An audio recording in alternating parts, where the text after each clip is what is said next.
Hello, welcome back to the Escape Pod. Thank you for escaping with us. That's Alex. I'm Andrew. And as always, with great power comes great Stranger Things is over ability. And thus, so is our popularity. It's been all of our views the last month and a half. Been a good run. It has been a good run. Been a good run, guys. Yeah, it's over. So, okay, we're going to do our whole finale, thoughts, review, everything. That is the second half of this whole episode. This episode will probably be over an hour. Definitely will be over an hour. Mm-hmm. Just so everyone knows, the Patreon got that early, so they got that on Friday. They did. So they've had it for a few days, and we've been posting clips about it on TikTok. But we also wanted to give it to you guys, obviously, because it's such a big deal. So that we talk about that for a full hour. Basically, y'all get that at the end of this episode. But before that, it's a new year. Happy New Year. And we're going to be doing some end of the year recap stuff. So That's correct. We're going to get into that. We're going to do a high-low Buffalo of our last year. We're gonna rank our top 10 movies of last year of 2025, and we're going to do our box office draft of 2026. Those are the main things, and we'll rank a couple other things, but do you want to do the high-low Buffalo first of last year? Sure. Do you want to go first or shall I? Sure, I don't care. Sure, go for it. Okay, my high for 2025 is Stranger Things. Everything about it. From the world premiere to the actual show. Obviously, you know, we've talked about some negatives for season 5, but overall, still such a fun season of a television show, and I love I love there's some amazing moments in there. And so the world premiere, I did a trivia event in Alabama. We had an event out here. We had 2 events out here. We had a finale event. Just all the content that I've been making and that the podcast has been making, the stuff that I've been trying, the hauls, the events, just the community, talking about it with you guys, just everything about Stranger Things, getting to watch it with my mom and my friend Ashley, just all that. It was probably my high, because it's been like the last 2 months of my life. And it's been a part of my life for the last decade, you know, so that's my high. My low of 2025 is I'm sick of being sick. So this is a good thing. I couldn't really think of another low.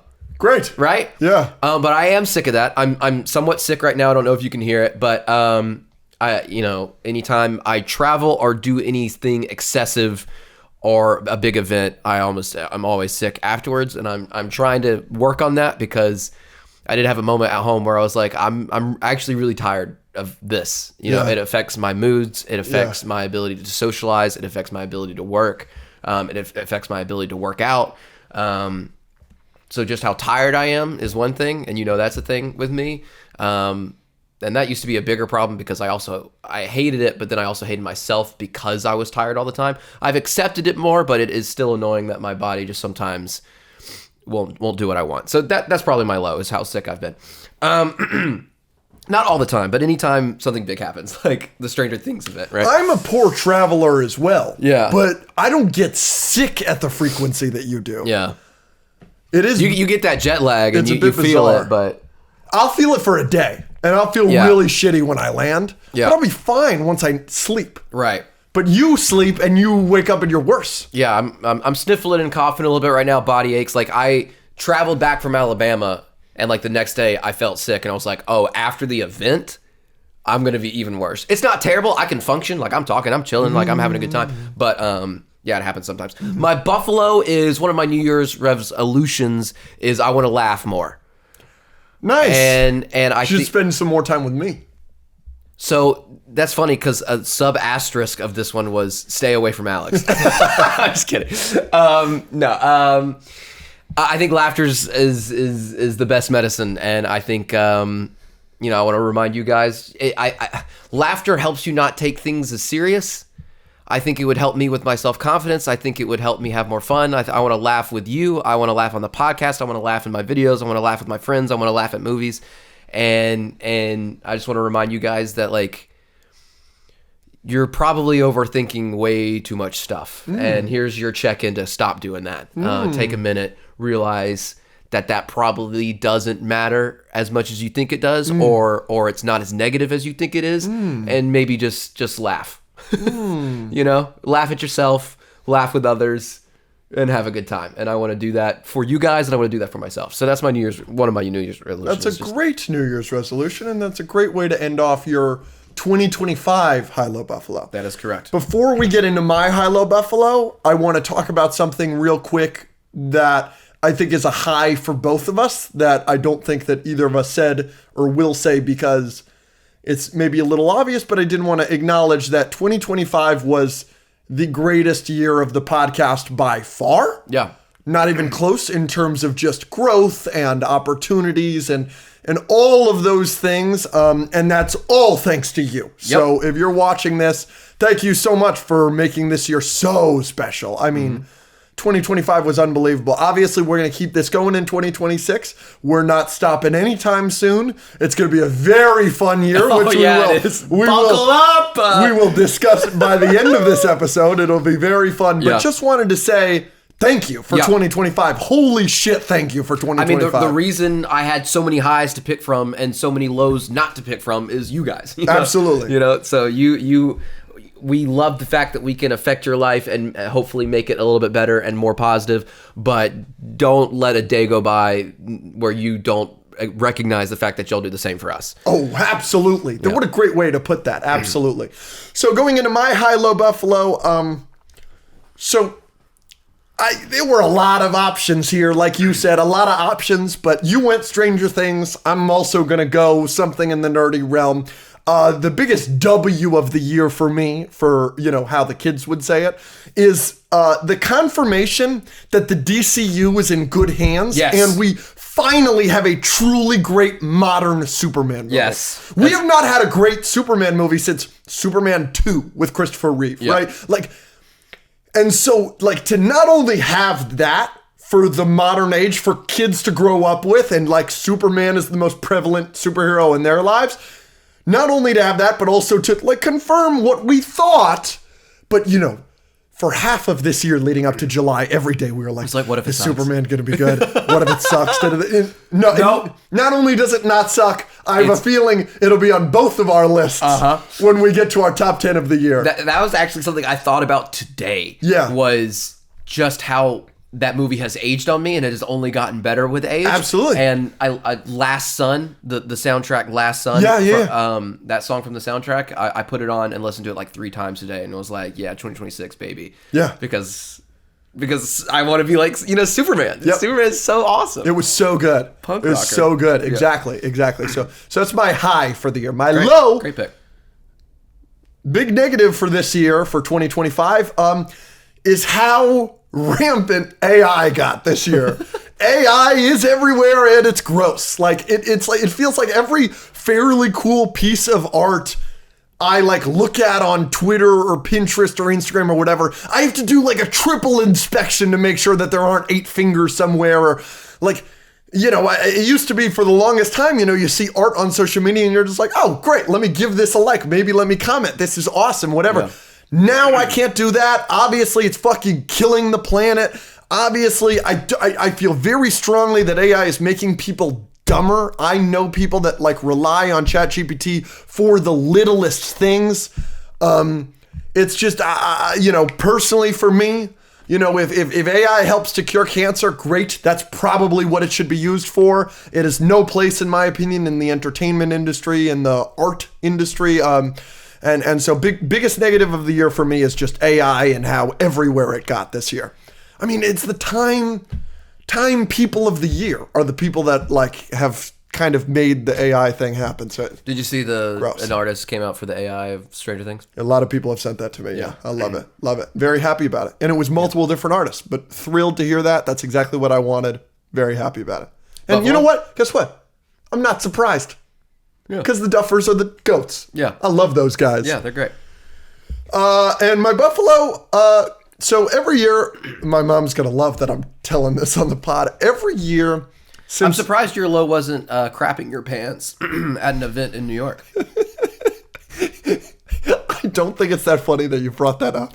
What I do think is funny is that you choked my voice. Mid-speech. I don't know what. And so it sounded like you were going to cry. It was I'm surprised you didn't say crapping your pants. It's a very emotional memory for me. Yes. No, I was pretty in good spirits about that, even though I probably shouldn't have talked about it on the Patreon for it to be clipped. So my mom's going to be thrilled I'm talking about this, but so my mom every year since I was like 2004-ish, I can't remember when we started this, but for most of my life, every Thanksgiving with my cousins over and my uncle over and multiple members of the family, she would make all of us do goals. And everybody would write down on a piece of loose leaf 3 to 10 goals. Yep. And it is really awesome because she's kept all of them. So every year on Thanksgiving, we open up the binders and here's a goal from 2011 where it's like, oh, rub mom's feet to make money to buy Yu-Gi-Oh cards. Like, it's so fun to see where my life has gone and like all that. That's crazy because that's my goal for this year. To rub my mother's feet. To get money to buy Yu-Gi-Oh cards. You're laughing more. Boom!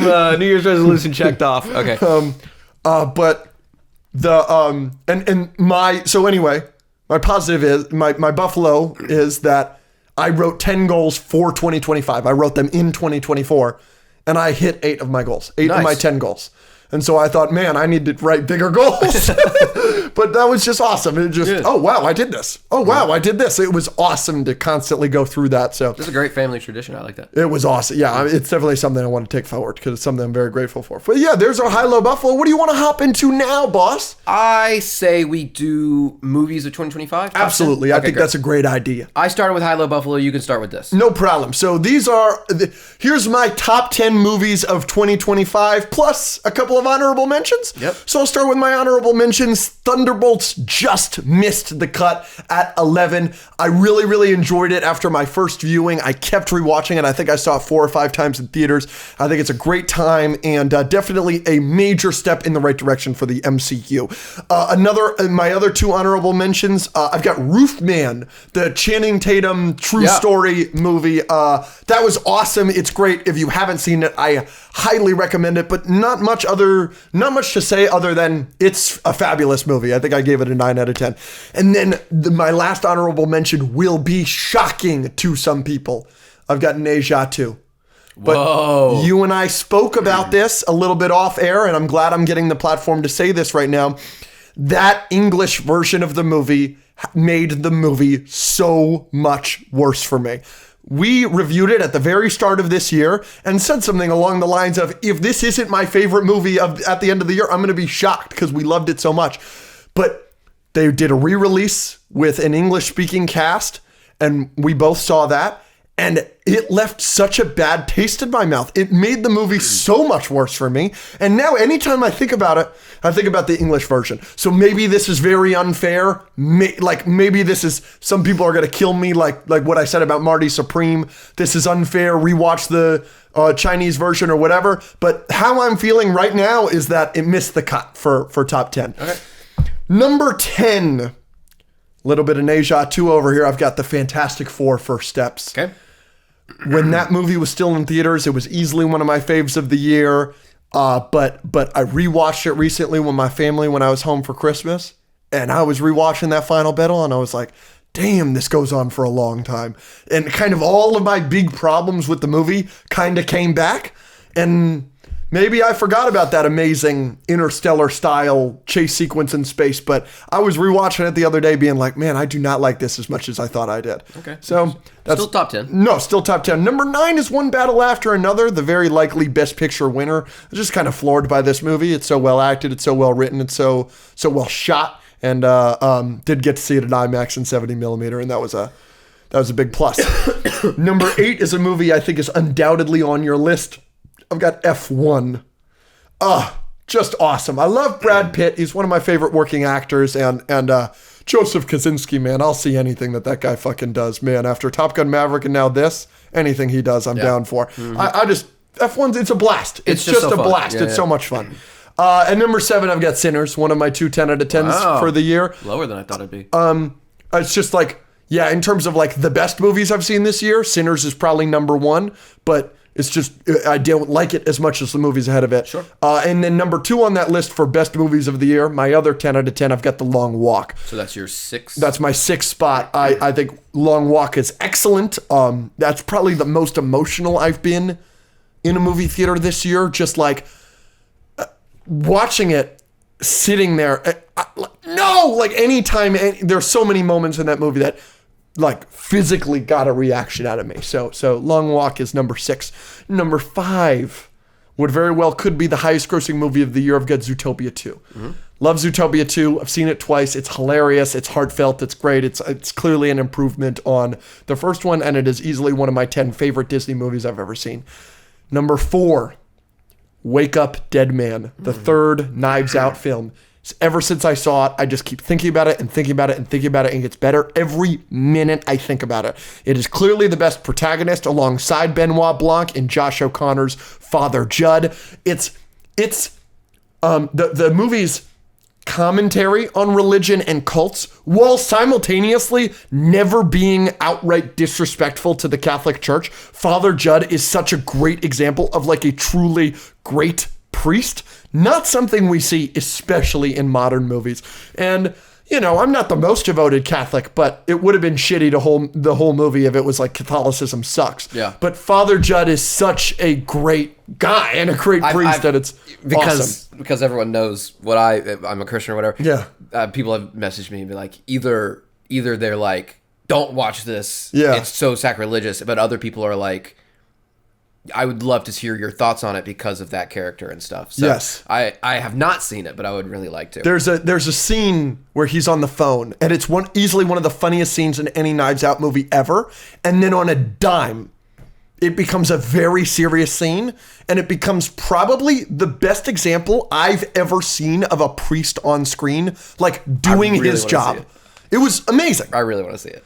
It would probably be in my top 10 if I had seen it, but probably. And then the top 3, the gap between the top 3 and everything else is enormous. Number 3 is K-pop Demon Hunters. Holy shit! Holy shit! What a blast! Yeah. What a blast! I would rewatch that movie every day of my life, and I would have a happy life. It's just the music's great, the animation's spectacular, the characters are great. I like them so much. I can't wait for the sequel in 2090. Number 2. Sorry, I'm biased. I get it. This movie probably isn't better than my 9th place movie on this list. If I did this based on my scores out of 10, it'd probably be 9th or 10th place. But it's Avatar Fire and Ash. I don't care.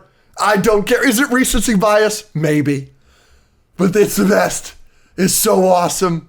I love Way of Water. I love Fire and Ash. I don't care. It's one of my favorite movies. We just reviewed Fire and Ash last week, so I'm not going to go into detail. It's just, that's my number 2. Yep. And I don't feel bad about it at all.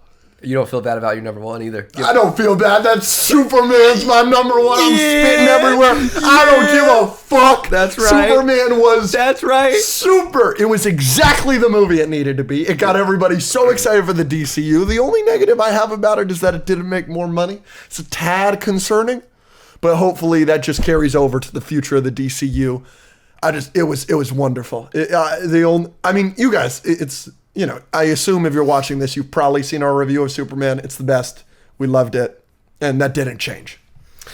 Those are my top 10. Thank you. What'd you think? I thought it was great. Thank you. I know we butt heads quite a lot and we yell at each other. Yeah. And we're known for having hot takes and being idiots or whatever. Yeah. We share a lot. We share a lot, like almost everything. Wow. So that's always, it's always interesting that like our whole podcast is arguing, but like when it comes down to it, like our list is like very similar. And 2 years in a row, we've done this podcast for 2 years. 2 years we had the same favorite movie of the year. Yes. All right, so here is my top 10 movies of 2025. Some honorable mentions before we get into it. Obviously, Thunderbolts. Yeah.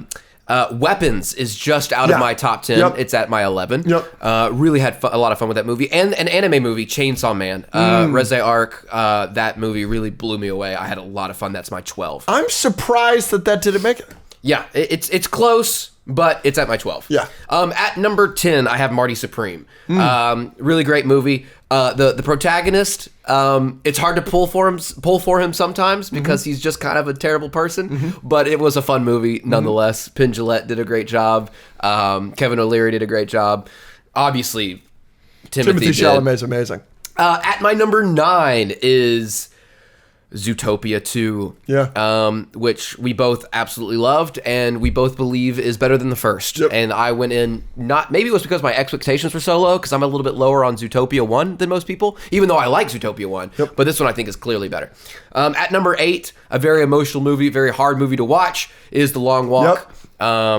Like you said, the emotional reactions it can get out of you, the conversations between Garrity and Peter, I believe, what's his name? They're just great. It gives you some perspective on life while they're having these conversations, these boys. It's brutal. Great movie. At number 7, I have Fantastic Four. Very clearly my favorite MCU movie of the year. I know some people have Thunderbolts up there. I think Fantastic Four is better, even though Thunderbolts is great. But the fact that we got 2 MCU movies this year that most everyone loved and connected and just felt like the MCU, and it was really exciting. I'm very glad that Fantastic Big Four. W. So, also to your point that you said that bumped this out of your top 10, this movie was a lot higher on my list and dropped 4 or 5 spots. It's Ne Zha 2 because of the English version, and seeing it the second time, we did not like it as much. I totally agree with you there. It's still in my top 10 because it is still just unbelievably beautiful, and the twist and the villain and the family and the action choreography and just all of that. I still had to give it its props. It's still in my top 10, but it was 2 and now it's 6. Yeah. At number 5, I have F1. Brad Pitt is the GOAT. Yep. I love him in everything. Yeah. He is a great protagonist in this movie, and I had it higher. I had it 1 spot higher, but I swapped these 2 movies because it's one of those times where the longer I sit with a movie, one of these movies stuck with me a little bit more, and the movie that stuck with me a little bit more was Sinners. The music in Sinners, some of the visuals, that one shot with I Lied to You, Smoke and Stacks, acting, Haley Steinfeld, just the songs. Nothing in F1. I can't make a list like that from F1, even though I loved F1 and enjoyed it. So those 2 are very close, but that's my 4. And my top 3. You'll notice that here's my top 3. You'll probably be very happy. At number 3, Avatar Fire and Ash. Avatar Fire and Ash is awesome. It is so way too repetitive of Way of Water. It is not as good as Way of Water because of that. But Varang. Sorry. At number 2, I have K-pop Demon Hunters. Wow, what a fun movie. Like you said, you could watch this every day and your life would still be awesome. 3 great main characters. Ji-Nu is an awesome antagonist, anti-hero, whatever. It's hilarious, and I'm still listening to the songs.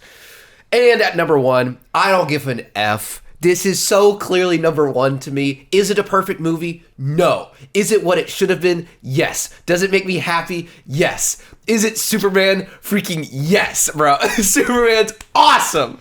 The punk rock speech, choosing kindness, the action, Lex Luthor, all the acting, Jimmy Olsen. Frick yeah. Give me Superman all day, every day. I'm excited. James Gunn, everyone. Oh, James Gunn doesn't know what he's doing because one half episode of Peacemaker when you didn't like. Shut the frick up. I'm excited. Give me Supergirl. Give me everything.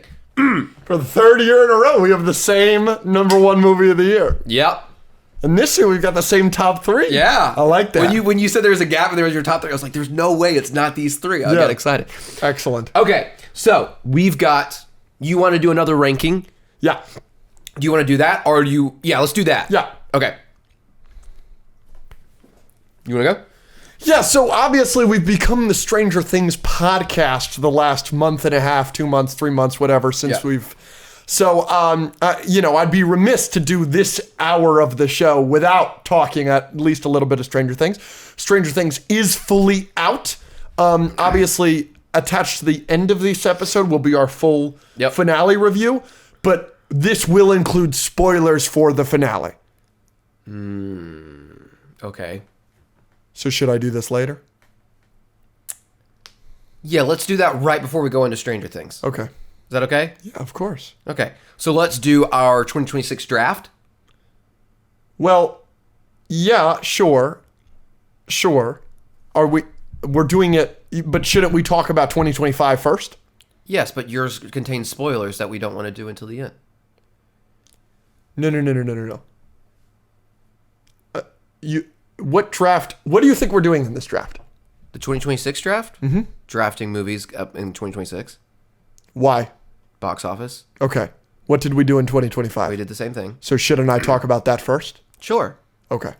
That could be part of that. Yeah, go ahead. Okay. Yeah, I'm ready for that. Okay, go. So I have the results for our box office draft game.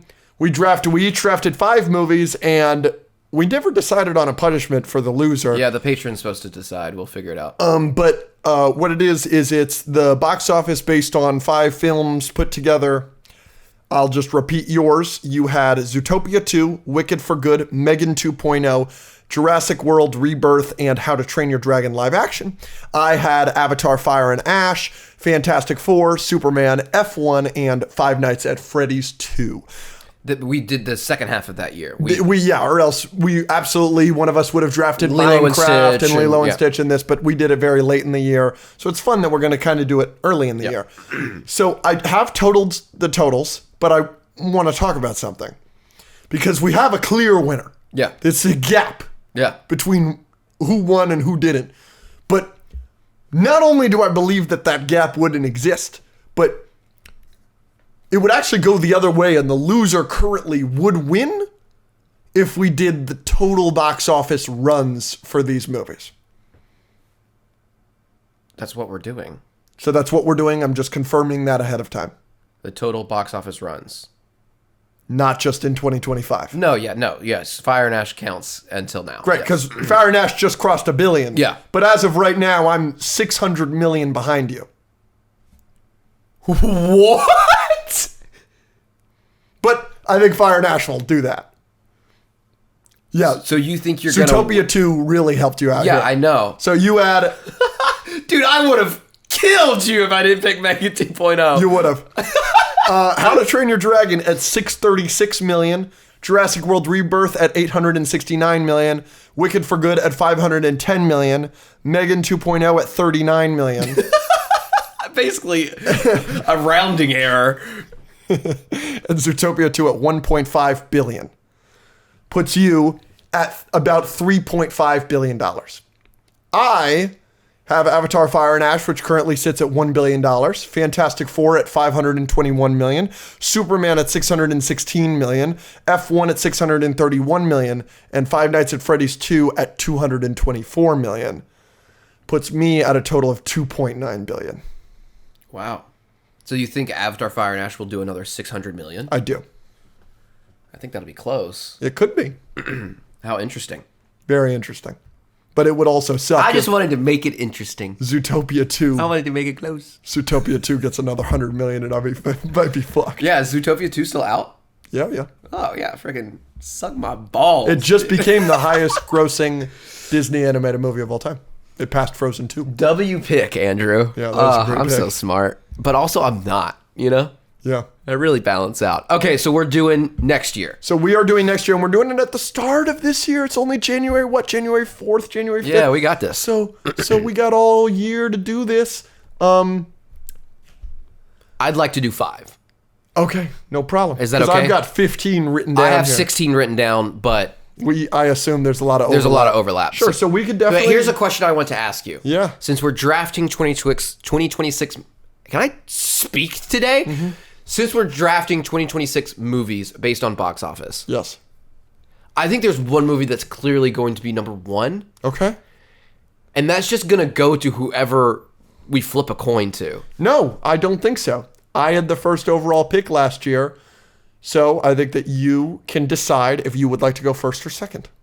I would like to go first, but my suggestion was not even counting that movie because I think it would be unfair. No.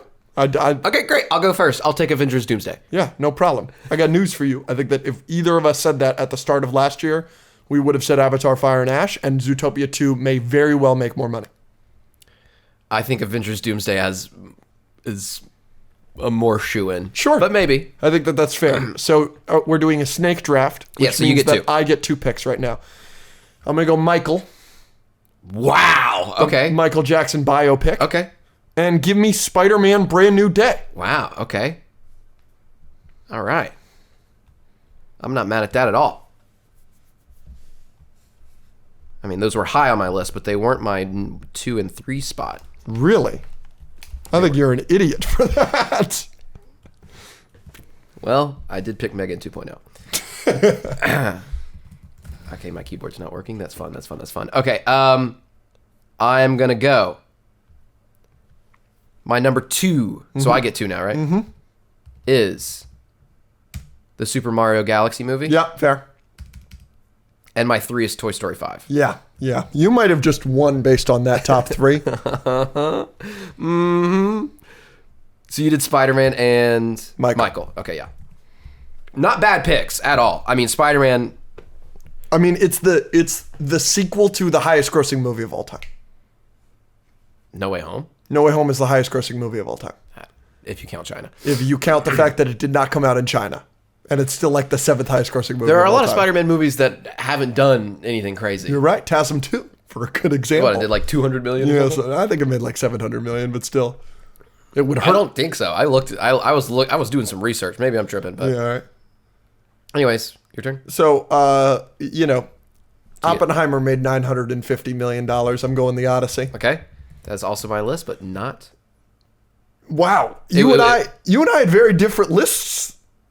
It was close. Clearly. Okay, what do you got? And there are movies that I think will do better than this one, but I'm just going with my heart here.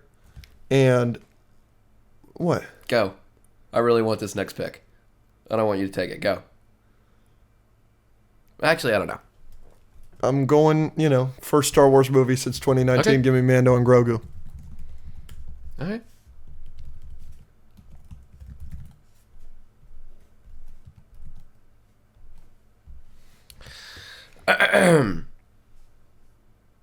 My next pick, my 4th pick. You've got 2. These are my last 2.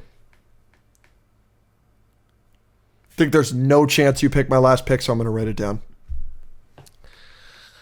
We saw this year. Now, obviously, maybe this isn't as big box office because Stitch is so popular. But Yeah. I think the live-action Moana is going to go crazy. I refused to pick it out of the principle that I hate that it exists, but I do think this is an excellent pick by you. Okay, so now it's a question of, do I do yet another kids movie or to switch it up? I'll go Dune Messiah. Fair, yeah. Yeah. Which, the last one made like 700 million. That's a good pick. It did better than the first one. Yeah, and that was on my list. That was high on my list. All right, what's your last one? I'm just going Clayface. Okay. Right, a superhero horror film, body horror, and it comes out around the same time as Conjuring 2 came out this past year. Conjuring 4, Conjuring 4 is like a top 5 highest grossing horror movie of all time. But even then, what was it? 500 million. That's still a lot. It made about as much as Wicked for Good, which is crazy to think about. So yeah, and there's my pick. And if we would have done 10, I think that it would have been very interesting because there's a lot on here that I think is interesting. Disclosure Day, right? Emily Blunt, right? That's Spielberg is back. That's a big deal that moves the needle. Project Hail Mary. Yep, could be a mega hit if it's amazing. If not, probably not. But Supergirl, obviously, we did not include. Scream 7. People love nostalgia. People love horror right now. And Matthew Lillard is back. But I'm pretty isn't it's still a horror movie. Like the highest grossing Scream is still like 200 or 300 million. Absolutely. Isn't a Minions movie coming out this year? I don't know. There are a few that I have written down that were like maybes. Like there's a Jumanji sequel currently scheduled for December of this year. Wow. And the first 2 did well. The second one made $900 million. Yeah. So that was my 10th pick or like my 5th pick if I needed one. I think The Devil's Wear Prada 2 could do something. People love nostalgia. And then I had The Hunger Games and The Cat in the Hat animated written down. I think The Cat in the Hat animated is going to be awful. And, I think so too. And thus, I don't think it'll make any money. But I think I did a lot better than I did last time. You definitely did better than you did last year, and I think in terms of just sheer box office, you might kill me. Well, that's the whole competition. I know. So this wasn't based on quality; it was based on box office. Mando and Grogu, $8 billion. Come on. Maybe that also has a big chance of just like not doing any. Oh yeah, I know. Because if it's bad, it'll be a disaster. But if it's good, that'll make $1 billion. Okay, so we're gonna our last thing is you have a list of things that you've ranked. Yep. And I have a list of things that I've ranked, and Yep. then we'll go into Stranger Things. Yep. So should I do mine, and then you can do yours, and if it has Stranger Things stuff in it, it'll just be from then on, people will know Stranger Things stuff is happening? Holy shit. I was not on the same page as you were. Yeah. Dude. I wasn't at the same page as you were at all. You can do your ranking first. Did you get what I was saying earlier now? I kind of had forgotten that we wrote down that we were going to do this, and then I'm sorry. It's okay. It's been a long day. It has. You were at a Rams game, you came home, you had to eat, and now we're filming this at, what, Yeah. 7 p.m.? Yeah. Okay, Go for it. What are you ranking? I have two. So you told me that you... Can I tell them what your ranking is? Yeah, so you go first, I'll go second, then you go third. Oh, I was going to let you pick which one you want me to do, but I can do both. Yeah, do both. Okay. Which one do you want me to do first? I have characters from movies this year, Fun. and I have just events or things that I did this year, or that we did. Okay. Should I start with that one? No, start with characters from movies from this year. This is not in any particular order. I just did a top 10. Great. Okay, so I have some are paired up, so it's like two as one. But I have Reze, which is the villain in Chainsaw Man. Yeah. She is a demon.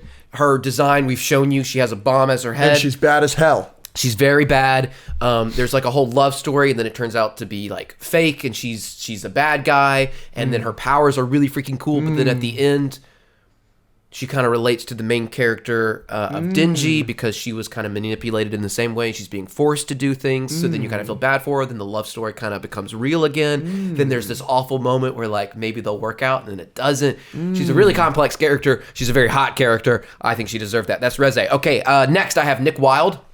W. I just think he's a great character, and he's also hot. All three of these are hot. Next, I got Varang. Varang's in my top 10 characters. Duh. Varang is amazing. And super hot. And super hot, and the best character... Not necessarily the best character, but best new character for sure. Yeah, but Jake Sully's my goat. Yeah, for sure. He is also on this list. I'll just go ahead and Jake Sully. Say Jake Sully. Next, I have Raymond Garrity paired with Peter McVries. Yeah. Just them during the long walk talking to each other. This is a great list so far. These are great picks. Thank you. Yeah, and the ending with them, with Raymond and the sacrifice and how, all for one for all, those two. There were some other characters in Long Walk that were also good, but those two shined, obviously. Absolutely. At number, I think this is 5, I have Marty Supreme, or Marty, or whatever the frick his name is. Great. Marty Mauser. Just because the acting performance, and obviously he carried that movie. He's the center. He was the focus. At 4, I have Smoke and Stack. The twins from Sinners. Yep, Michael B. Jordan. I just really enjoyed, what a great idea to have two Michael B. Jordans be the main character of your vampire movie.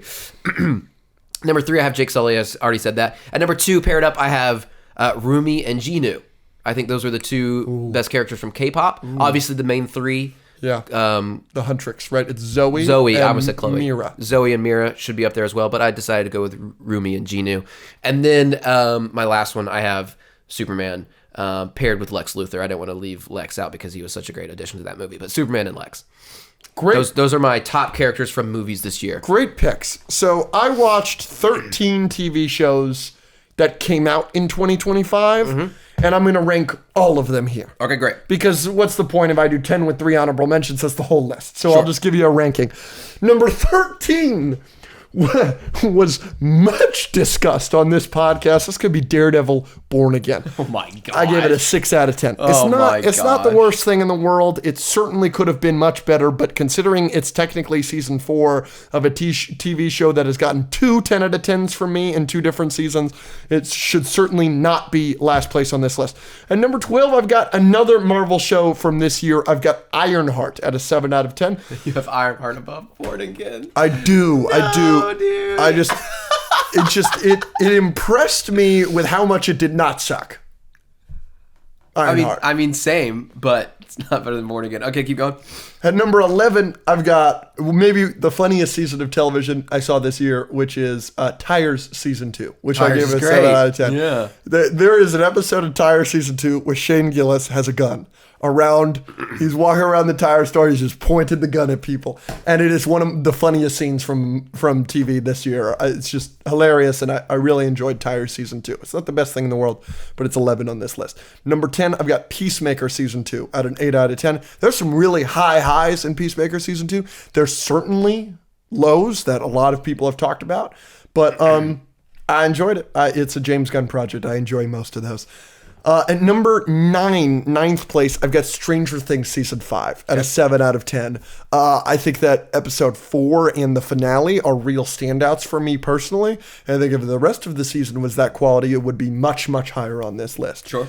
Number 8, I've got Your Friendly Neighborhood Spider-Man at an 8 out of 10. Blew me away. It's been a long year. Yeah. Blew me away with how good that show was. It was just really, really enjoyable. I really liked all the characters. I really liked the voice acting. A specific highlight is Coleman Domingo as Norman Osborn. I would love for that to be the live action casting for the Tom Holland movies. Just really enjoyable show. And other than the animation, I mean, top to bottom, it's a really fucking good show. Number 7, I've got Tales of the Underworld at an 8 out of 10, right? With 3 15-minute short episodes, each about Asajj Ventress and Cad Bane. I thoroughly enjoyed Tales of the Underworld, which surprised me because Tales of the Empire was so heinously bad. But Tales of the Jedi is one of my favorite things Star Wars has ever done, so I guess it shouldn't have surprised me so much. At number 6 place, I've got Marvel Zombies, which I gave a 9 out of 10. Marvel Zombies was awesome. It was excellent. It was fun. It was everything I wanted it to be. It was Throwback when I accidentally watched the last episode first. That really definitely hurt your experience. I was so confused. Yeah. I can't imagine doing that. That sucks so bad that happened to you. But that's my number 6. Now we're getting into the top 5. At number 5, this may surprise some people, it may not, but it's Andor Season 2, which I gave an 8 out of 10. Andor Season 2 has some of the highest highs in the entire Star Wars universe. But for me, it being a Season 2 of a show that I give a 10 out of 10 to, that I love so dearly in Andor Season 1, I was constantly disappointed by the time jumps, and I think that really hurt my overall enjoyment of the season. But I'm very happy that Andor's getting all of the love and acclaim that it's getting, because the first season I love so much. So if you feel that way about the second season, I'm very happy for you. Number 4, I've got the first 10 out of 10 on this list. I've got Win or Lose, the Pixar show from this year. I was blown away. It's Pixar at its absolute best. Win or Lose is spectacular. It's a 10 out of 10. I reviewed it very positively when I reviewed it. I still maintain those feelings. Number 3, I've got Severance Season 2 at a 9 out of 10. I loved Severance Season 2. I think that there are better twists in Season 1, but overall Season 2 I enjoyed a lot more, I think. And oh boy, that finale, that final shot, so haunting and exciting, and every emotion is that final shot. So big. What a show. What an interesting idea for a show, man. Big fan of Severance Season 2. That's my 3 spot. But the top 2 have been the top 2 since I saw them both. There was never a question that this was going to be top 2. Number 2 is The Rehearsal Season 2 by Nathan Fielder, Nathan For You. I give that a 10 out of 10. I don't really want to talk about what it's about because the idea is just so bonkers and amazing, but the real world change that it's actually initiated in something that personally terrifies me as much as the aviation industry, it's unbelievable. And it's hilarious, and you can't believe they gave this guy this kind of budget to do this. It's amazing. It's excellent. I got nothing but positive things to say about The Rehearsal Season 2, but I can't recommend it enough. But that being said, maybe go into it relatively blind, because when you're watching it, you're like, what the fuck am I watching? I don't know anything about it. Mm-hmm. Maybe I'll watch it. And what are you going to do? I am, the way I am, and Nathan For You is, The Rehearsal is very popular among the autistic community in the world, and I do very much enjoy the way he speaks. All right. Number 1 is Invincible Season 3. No surprise. 10 out of 10. I just adored it. It blew me the fucking away. I just sitting there, episode to episode, I'm thinking to myself, yep, this is probably going to be my favorite TV show of all time when it's all said and done. Loved Invincible Season 3. There it goes. Cool. I said we can call it there. Maybe I'll do this list on the Patreon or something. Yeah. Let's just go ahead and get into Stranger Things. Real quick, before we get into Stranger Things, one more thing. Because I thought that you were going to talk about it here. But now that we're saving that for a Patreon. I mean, I can do it. No. Okay. Got 2 questions for you. Okay. This one might be a little personal. Try not to cry. Right? Think your I never cry. Your New Year's resolution is to laugh more. So maybe if this makes you want to cry, just laugh instead. Laugh instead. Yeah. You threw 2 events in 2025. And they were unbelievable successes. I'm so proud of you. Thanks. I'm so happy for you and can't say enough positive things. But they were very different. Yes. Would you like to do more events in 2026? And if so, which event would you want to be more like? Yeah, okay, so yes, they are very different, and that's one of the reasons why Stranger Things was my high for the year, because it forced me to do a bunch of new things. Not new, I've always liked hosting since I was 12, but for content, I'd never done a haul. I don't care about Funkos, but I really enjoyed making those videos, and people seem to resonate with them, and it's given me another opportunity to create something. And that led into me getting all this stuff to giving it away. And I love giving stuff away to people and creating. So, and then I did the event with all the content creators, where it was a giant game show, game night thing with 25 different friends and content creators. Then I did the trivia event back home, where it was just a trivia night, like a bar trivia so night. you did way more than 2 events. Yeah. You did 2 screening events. Yes, and then the Fantastic Four obviously was amazing, and then obviously the Stranger Things one. So yeah, I if I was to pick one personal, like, emotional goal for the year, it's laugh more. If I was to do one that's more like solidified, it's like just to host more things. Yeah. So I'd love to do more game show things, maybe with fans where they can win stuff instead of just doing it with all people I know, or do screenings, whether that's at IMAX or AMC or however it works. Yeah. So I enjoyed Stranger Things creating opportunities for me to create new different things. And I don't know how that's going to manifest in the future, but whatever it is, I'm down. I'm going to do more. Very good. And now I'm getting to the emotional question, because that wasn't very emotional, obviously. Okay. Which movie characters from 2025 do you think would make the best docking partners? With me, or like the 2 characters together? I'm gonna say with you and 2 separate characters together. I would love to see Quaritch and Lex Luthor dock. What about Quaritch and Jake Sully?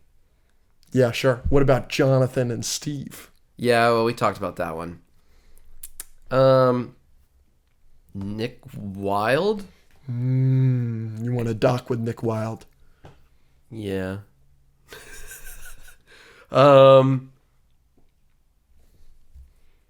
Smoke and Stack would be weird. They're brothers. That'd be weird. That'd be weird. Genu docking with anybody? Oh, Genu. I would dock with Genu. You would dock with Genu. He's hot. Who else was on my list of best characters from this year? No, I don't. What about the 2 guys from The Long Walk docking? I think they're kids. And they didn't turn 18? They're also like going through enough, you know. They don't need all. They're walking till they die. We don't need to throw in some weird sexual activity to make that even more complicated. Mm-hmm.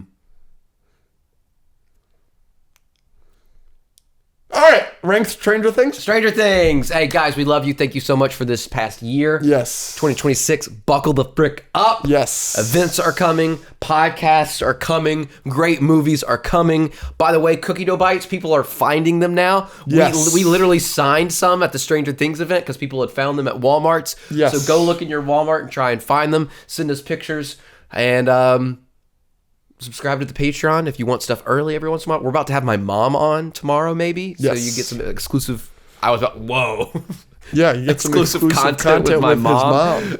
Pause. Yeah. All right, anyways, I love you. On to Stranger Things. We are here to discuss Stranger Things Season 5, specifically the finale, but That's also correct. everything else. Let me ask you, is this considered Volume 3? I don't know. I saw some people calling it that. Other people are just calling it the finale. I just call it the finale. The title for my notes is Stranger Things Volume 3, parentheses, finale, parentheses, series finale. Parentheses, Andrew's sad it's over. I imagine. Do you want to have a little story time before we get into it about your event, or you don't want to talk about that? You just want to get into the nitty gritty. Just the event was fun. Thank you to everyone who came out. There were some patrons there. There were some fans, lots of friends and family. Yes. It was a lot of fun. Did a bunch of trivia. Did raffles. Gave a lot of stuff away. Everything went well. People have seen the videos. The Duffer Brothers showed up, and I'll get to that in a minute. But yeah, it was a lot of fun, cool. and it was a lot of fun watching it with everybody. Yeah, people kept asking me, like, "Are you happy with how it went?" I was like, "I think it would be wrong for me to say no." Like there's nothing really I could have. It was a little all over the place. Mm-hmm. I was having to do so much stuff, and I'm learning from that. But overall, like, I don't know how it could have really gone better. I rewatched just the Duffer Brothers coming out this morning. I'm so glad that happened. Yeah, it was crazy. So cool. It was crazy. Yes. So. This was released. This segment that we are filming right now is being released on the Patreon. That's correct. So if you're watching this and you're on the Patreon, you are seeing it early. Correct. If you're watching this and you're seeing it on Monday, Patreon got it 3 days ago. Yeah, they got it 3 days ago. Yeah. But so if we mention Patreon, not Patreon, that's y'all. Everyone's getting it. Patreon just got it early. Correct. So this will be probably the second half of Monday's episode, if that's where you are. That's correct. Hello. Okay. Yes. So what do we want to do? Well, we're going to talk about the finale first. We're going to talk about it in all of its detail. Yeah, that's mostly what I have. The full 2 hours, etc. But then I also would like to review the season as a whole.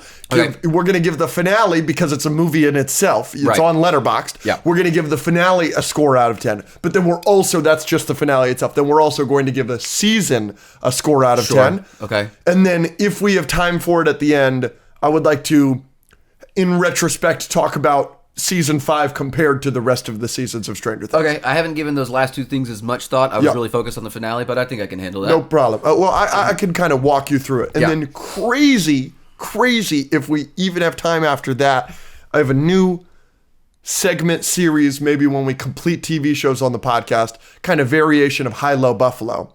It's called Stressed, Pressed, and Relaxed. Okay. And is that working still? Yep, we're good. Stressed, Pressed, and Relaxed. Maybe somebody can help me come up with a better name. I like it. I like that name a lot. And so it's your strongest take about the entire series, the thing you feel the strongest about, like me with Star Wars starting with New Hope. Okay. Your hottest take, your most unpopular opinion. Okay. And something that others seem to care about that really doesn't matter to you either way. Okay, I'll have to think about that. Yeah. Maybe that could be that part can be the Patreon. Only. Yeah, sure. Yeah. Okay, but I like it. Yeah. Okay, so what are we doing right now? Score for the finale? We're going into the finale. When are we getting into spoilers? Are we getting into spoilers immediately? Here's how it's going to work. We're going to give you a sentence of our scores, and then maybe like a sentence or two after that. Yep. I have actually a little spiel that I'm going to give. Sure. And then after like those few sentences, we'll probably just do spoilers. But you can get our general thoughts out of a few sentences before that. Sure. Here are our scores for the Stranger Things finale. Yep. Out of 10. Yep. 3, 2, 1. 9 out of 10. Yeah, I'm going 10. Oh, good for you. Lowest I'll go is a 9.5. But I do, because I got a lot of hate last week. Yes, right. You did. Because I was not hating Volume 2 enough to the satisfaction of our comments. Yeah. I apologize I did not get the memo on what the internet decided they really wanted to hate this week. Sure. I apologize. I do not live my life like that. Psych. Oh, boy. I'm not apologizing at all. Yeah. To be very clear, I think a lot of those comments, we got a lot on YouTube and TikTok. Most of them were on TikTok because I think if you watch the full episodes, people were saying I'm incapable of saying anything negative about Stranger Things. That is not true. Yeah. I don't think. Do you think that's true? No, you are very capable of saying mean things about Stranger Things. First is, this is in conversation for my favorite show of all time, right? It is your favorite live action TV show of all time. So heaven forbid I subconsciously give it a little leeway. My bad, right? Okay. But second, I had a list of negatives about Volume 2 that I guess just didn't get clipped enough. But like, I've complained about the dialogue and the writing in Season 5 multiple times. Every time we've talked about it. You liked Volume 1 less than I did. Yeah, probably. Yeah. Because of that reason. So I complained about the writing and the dialogue. I didn't like the Max and Holly scene in Volume 2. I agreed with you that I think they sidelined Hopper and they sidelined Eleven, and I didn't like that. I didn't like either of those things. So I'm very capable of doing that. Yeah, I potentially like Volume 1 than you. But people are already accusing me of not being able to say anything negative because the Duffer Brothers were at my event. Yes. I'm already getting those comments. Yes. Maybe I'll just tell this story on the Patreon, but that was very much luck. Almost entirely. That was not something, they have no idea who you are. No. It's not like you work for Netflix or anything. It was a miracle. It was 100% a miracle. And you and I and some other people worked really hard to make it happen. Leia's amazing. We have to acknowledge Leia. Leia is amazing, as always. It was it was awesome that it happened. Yes. And we got some help, and it was just a aligning of the stars. But in no way people are like, oh well, this is why he's not going to say anything negative about the show. Sure. I have not emailed the Duffer Brothers. I have not. That event was not sponsored by Netflix. No, you paid for it. I paid for it. You bought the theater out. Yes. I paid a lot of money to do that. Like, they were not helping me. It just happened that they came in. So at no point am I... You idiots that think that I'm not going to say what I think because like the Duffer Brothers happened to step in. That was not like a sponsored event. I have not been emailing them. So with all that being said, everyone buckle up when I say that I give this a 10 out of 10 because that's what I think. Okay. Spoilers now. Sure. Great. Spoiler alert, spoiler warning for Stranger Things finale. I would like to do all negatives first because then I feel like we're going to spend more time on the positives. Sure. Great. You want to go back and forth? Sure, you could start. Okay. You gave it a 10 out of 10. I assume this is a short list. It is a short list. I have a list of like 6 or... Dang it! I have a list of a few things, but all of them are like pretty minimal. Yeah, sure. Right. The epilogue was a little long. Completely disagree. I wish it was longer. I'm fine with it. This is why it's like all these are like small. Completely disagree with I've already heard people complaining about the fact that like the big action sequence happens like halfway through the movie, and then the rest is epilogue. Yeah, that makes perfect sense to me. Yeah, given the fact that this is the ending of 5 seasons, and I love the epilogue. I think it could have maybe been a tad bit shorter, but like that barely bothers me. But in terms of the epilogue, it could have been a little longer. Or a little shorter, but it should have included a couple of things. Again, these are not big complaints. Yes. There was no Susie. I would have liked to see Susie. Sure. And the biggest one that I probably have about the epilogue is there's no government explanation. Yep. They just go away. Yeah, we were all gonna go to prison for the rest of our lives. Even if 11 is not in the equation, It's the biggest one is Nancy Wheeler because she absolutely murders multiple. But so does Hopper. Yes, but Hopper, that's fine if he goes to jail. I guess the only person that saw him do it was Akers, who's not with us anymore. But it's like, and that was in the Upside Down, and this and that. Like Nancy, full witness, like Dr. K witnesses her mow down. Yeah. Several. Yeah. No Dr. K explanation. What happened with her? Like she needed to die. Stuff like that. And this is all kind of like the same negative, I guess, but I broke it into 4s. No Dr. Owens. I think if you had Dr. Owens in the epilogue, he could have just come in and like have him say like 3 things. He's such a big thing from season 2 through 4. Yeah. And he is the person that is able to make all the government stuff go away. He's the one that helps 11 get a normal life for at least a little bit in season 4. Yep. He's the one that brings Project Nina back, like all this stuff. He's the one that's always helping us get out of the government situations. Why not just have him in the epilogue for like half a second, or at least like a letter from him or something to explain how the frick we're all in the clear. I think that was a little annoying. Okay. But again, not enough to make me hate it. Sure. A negative for me, I didn't really divvy this up of positives or negatives. Okay, this is my biggest negative by far. No surprise. Stranger Things finale, the CGI is very inconsistent, okay? Really? The Mind Flayer looks great. I think that the Mind Flayer looks good, and then the interior of the Mind Flayer looks especially good because it's a real set. That's not CGI, right? The horn or the teeth and the sand, all of that is real. They released a little thing this morning. Behind the scenes it's like 19 minutes long for the last episode. The last fight. It's really cool how they did everything. All of that is real, clearly, because it looks so good. And I'm fine. The Mind Flayer CGI looks pretty good, like consistently, especially when it's in its molting form, when it's the hand that all looks castle thing? Yeah, that looks phenomenal. The CGI for me is really bad when it's clearly the shots of the characters not in this desert place that they are in. Almost every single shot where it's a character or two characters like Jonathan and Steve having their conversation, or the group of the characters as they come up to the hand castle, whatever. They're in the volume. They're in a blue room. And the way that their heads, it's just so consistently bad. Like, that is consistently bad. Again, it's not the end of the world. Right. The Mind Flayer CGI looks good. I'm not going to complain about it being a big CGI battle because that's a perfectly good ending for 5 seasons and 10 years of television and this and that. Totally fine with that. Yeah. And we will go to one of my biggest positives being that it is the Mind Flayer. That's a huge positive for me, and we will get into that. Yeah. So cool.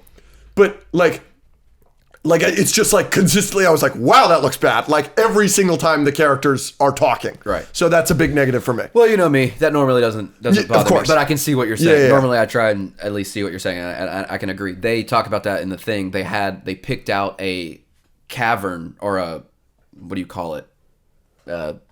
Canyon? Canyon, thank you. Yeah, no they had problem. a canyon in mind that they found in Nevada or something. And it was like, it was protected. So they couldn't use it. So they were able to like survey it and like film it and like map it all out. And then they had to kind of like recreate half of it practically and then half of it digitally. Yeah. So yeah, that was definitely some blue screen going on. Yeah. Again, these are like half negatives that I'm trying to come up with. When's the last time we see a Demogorgon? The Demodogs in the hospital. Right. But a Demogorgon, is it episode 4? It's when Will kills them. So... Oh, and when they're shocking it back to life. Right, but we don't... So the last time we really fight a Demogorgon is episode 4. Correct. Again, this is me trying to come up with something. Sure. Like, to have them be the main villains for 3 seasons, Demogorgons and Demodogs, and then the last, like, 2 or 3 episodes, they're just not there. Like, they're not helping Vecna. Where are they? Are they not from Dimension X? Did we kill them all? Where are they? Are they in the Upside Down? A lot of people are complaining, where are the Demobats? The Demobats were absent from this entire season. It seems that their only purpose was to kill Eddie. Yeah, apparently. They brought him in just to kill Eddie. So the Demodogs in the hospital was obviously a cool sequence, and Karen Wheeler taking him out was a lot of fun. But, and again, I'm not complaining. Again, this is not a huge complaint because, again, I think the final battle was amazing. And it doesn't necessarily need Demodogs or Demogorgons. But if I had to think of something, it's like, yeah, where are they? I think this is a fair complaint of yours. What I mean? Absolutely. Absolutely. Yeah. You know me, I love their design. So I'm definitely missing them. Yeah. I don't have many other complaints. My main complaint, like my main thing to say about this episode could be construed as a complaint. It is not a complaint from me. In fact, somebody asked me last night at your event, they said, what did you think of the finale? And I said, it's a crowd pleaser. Yeah. They're doing things to make us smile and cheer. It's Endgame. It's No Way Home. That's what they're going for. And that person said, I fucking hate you. Like, they took that as me saying that's a negative. Yeah, I think I know what you're talking about. That's a positive to me. Like, Yeah. This is, I literally have it written down, major crowd pleaser, felt a lot like Endgame in that theater. Yeah. There was screaming, there was cheers, there was crying, this and that. Me personally, I didn't cry at all. I know a lot of people did. Rachel was sitting next to me, bawling her eyes out. We had several loud criers in our theater. I'm sure you cried. I teared up quite a bit. Yeah, I just, there were a lot of girls at the event that their makeup was running down their face when we walked out. So absolutely, I know a lot of people cried. I've talked about this before. I watched the show for the first time a month ago. This wasn't 10 years of my life, so I'm not as moved as everybody else. But this is what this movie should have been. This is what the finale should have been. So, it's got a lot of stuff that people are going to be like, that's cheesy, that's corny, this, that. But it's exactly what it should have been. So that's why I gave it such a high score. And spoiler alert for later in this episode, I don't have nearly this high of a score of the season as a whole. Sure, same, yeah. But the finale is exactly what it should have been. And the finale in so many ways helped save the season overall a lot for me. I'm sure. Even though the season its score out of 10 is obviously lower than the finale. I agree with you. I mean, they were doing a lot of things that if the fans had control and they were like, we want these things in the episode, they put those in the episode. But that's not a bad thing. No, of course, exactly. I think some people are complaining, they didn't take any chances, they didn't swing for the fences. Like, sure. But, who did swing for the fences, probably Game of Thrones. They were probably trying some stuff, and that didn't really work out. I would much prefer this and then play it safe, but actually give us something that I can go home and feel really, really good about and really, really enjoy, as opposed to like trying to shock us and then miss the mark. Because you can try to shock us and sometimes knock it out of the park and it be amazing, but if you miss it, it's worse. Does that make sense? Absolutely. And I keep coming back to this idea that the Duffers, who are unfortunately their own worst enemies here, like they keep talking about they've had this plan since the beginning, this has been the plan since the beginning, etc., etc. And I do feel that a little bit in this finale with a couple choices they make. But no, they were flying by the seat of their pants the entire time. The first season was very much like, maybe this will be a cult classic in 20 years. They did not expect this to be the biggest show in the history of streaming. Then it became the biggest show in the history of streaming. And they had all these things they had to do and all this, and they had to give us a grand Marvel finale. And that's what they did. And you're right. Like, yes, it's so safe. And that's actually, I don't write this down as a negative. It's just a note I have. I'm going to read exactly what I wrote down. The Duffer Brothers are the biggest pussies in the history of storytelling right now. In storytelling right now. Oh my goodness, they kill 11 and still don't even kill her. Like they didn't kill anybody. Yeah. So I went into it. I remember last episode where I was like, they need to kill someone. Yeah. I can't explain exactly why. I tried to explain it, but they need to kill someone. No, it's stakes. You need stakes, and you've eliminated stakes. Yes and no. I think they did a good job of threading that line. So my last negative that I have written down is 11, even though I think 11 is a negative and a positive. Sure. So I can kind of go into that. 11's ending. Yeah. Here's what I don't like about it. Yeah. I don't like that I don't like necessarily, it's not bothering me too much, but I don't love that she decided to just leave everybody. I understand why, but I don't like it. Yeah. Because the whole show is everyone that she's leaving, showing her that she does not need to be alone and that we can handle this together. And they give Hopper a great speech specifically about that in the lab. Yep. It's a great speech. And it's a great speech. It's actually one of my positives that I have written down. So why you give Hopper that speech and you give us 5 seasons of these people being her family and showing her that we can handle stuff like this, for her to leave them, I don't like that decision. No, that's totally fair. I don't like that decision. The positive of it is, the thing that I like is, it does feel like they give us stakes because they do kill someone, but they also give you an out. And I agree with you that it's kind of them being safe and not wanting to piss anybody off. And I don't normally like open-ended endings. Yeah. I normally don't like them because they're confusing, and it's not. You get to the ending and you're like not sure what happened. It's like, did this happen or did this happen? And Stranger Things kind of does that, but it's not confusing because they give you 2 very clear endings and they just let you choose which one you want. Correct. Right? That's why I like it. And there are really valid reasons for why each ending is correct. Yes. There are valid endings across the board. Mm-hmm. Valid ending number 1 for that she's actually dead. Callie blows up before she goes away. Yeah. So that, bang. But also valid ending number 2, how is 11 using her powers? She's not, with the noise thing. That doesn't make any sense. There. So there's so many things. There's also, I really like this theory that Finn Wolfhard Mike always imagined them going to a place with 3 waterfalls, and she goes to a place with 2 waterfalls, showing that it's more realistic than his dream. Yeah. That's good. I like that a lot. Yeah. So there's stuff like that, but then there's also, she's probably dead. Right. Yeah. Like but they allow you, like, logically, I think, it makes more sense that she's probably dead.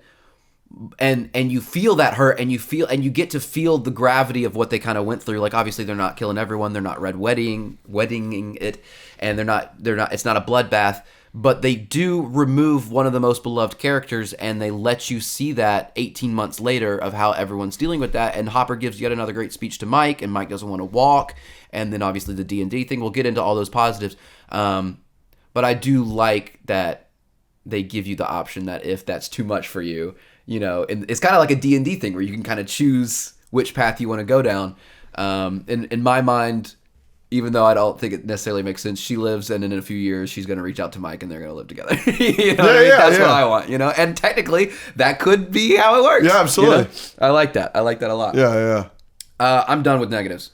Yeah, sure. I have a lot of things I want to talk about. Less positive, less negative, just things, and then questions for you. Okay. I wonder if the season would still be getting the hate it was getting from Volume 2 if the Volume 2 included the finale. No, probably not. I don't think so either. No. People's But the finale is being hated on. So, yeah. I assume by a smaller crowd. I assume a lot of people are going to love this. I'd be pretty surprised if a lot of people were like really upset about this, other than a certain crowd. Right. But like, yeah, I don't think my critique, I don't really have too many critiques on the finale. Based on where you left us, this is why I gave it a 9 out of 10. Based on where you left us, I think that this is probably the best thing you could have done. Yeah. Based on where episode 7 ended. I am now harsher on volume 2 because I think there were a lot of things you should have started in volume 2 that would have improved volume 2 and also gave us more time to do even more in the finale. Does that make sense? Sure. The final battle should have absolutely started in episode 7.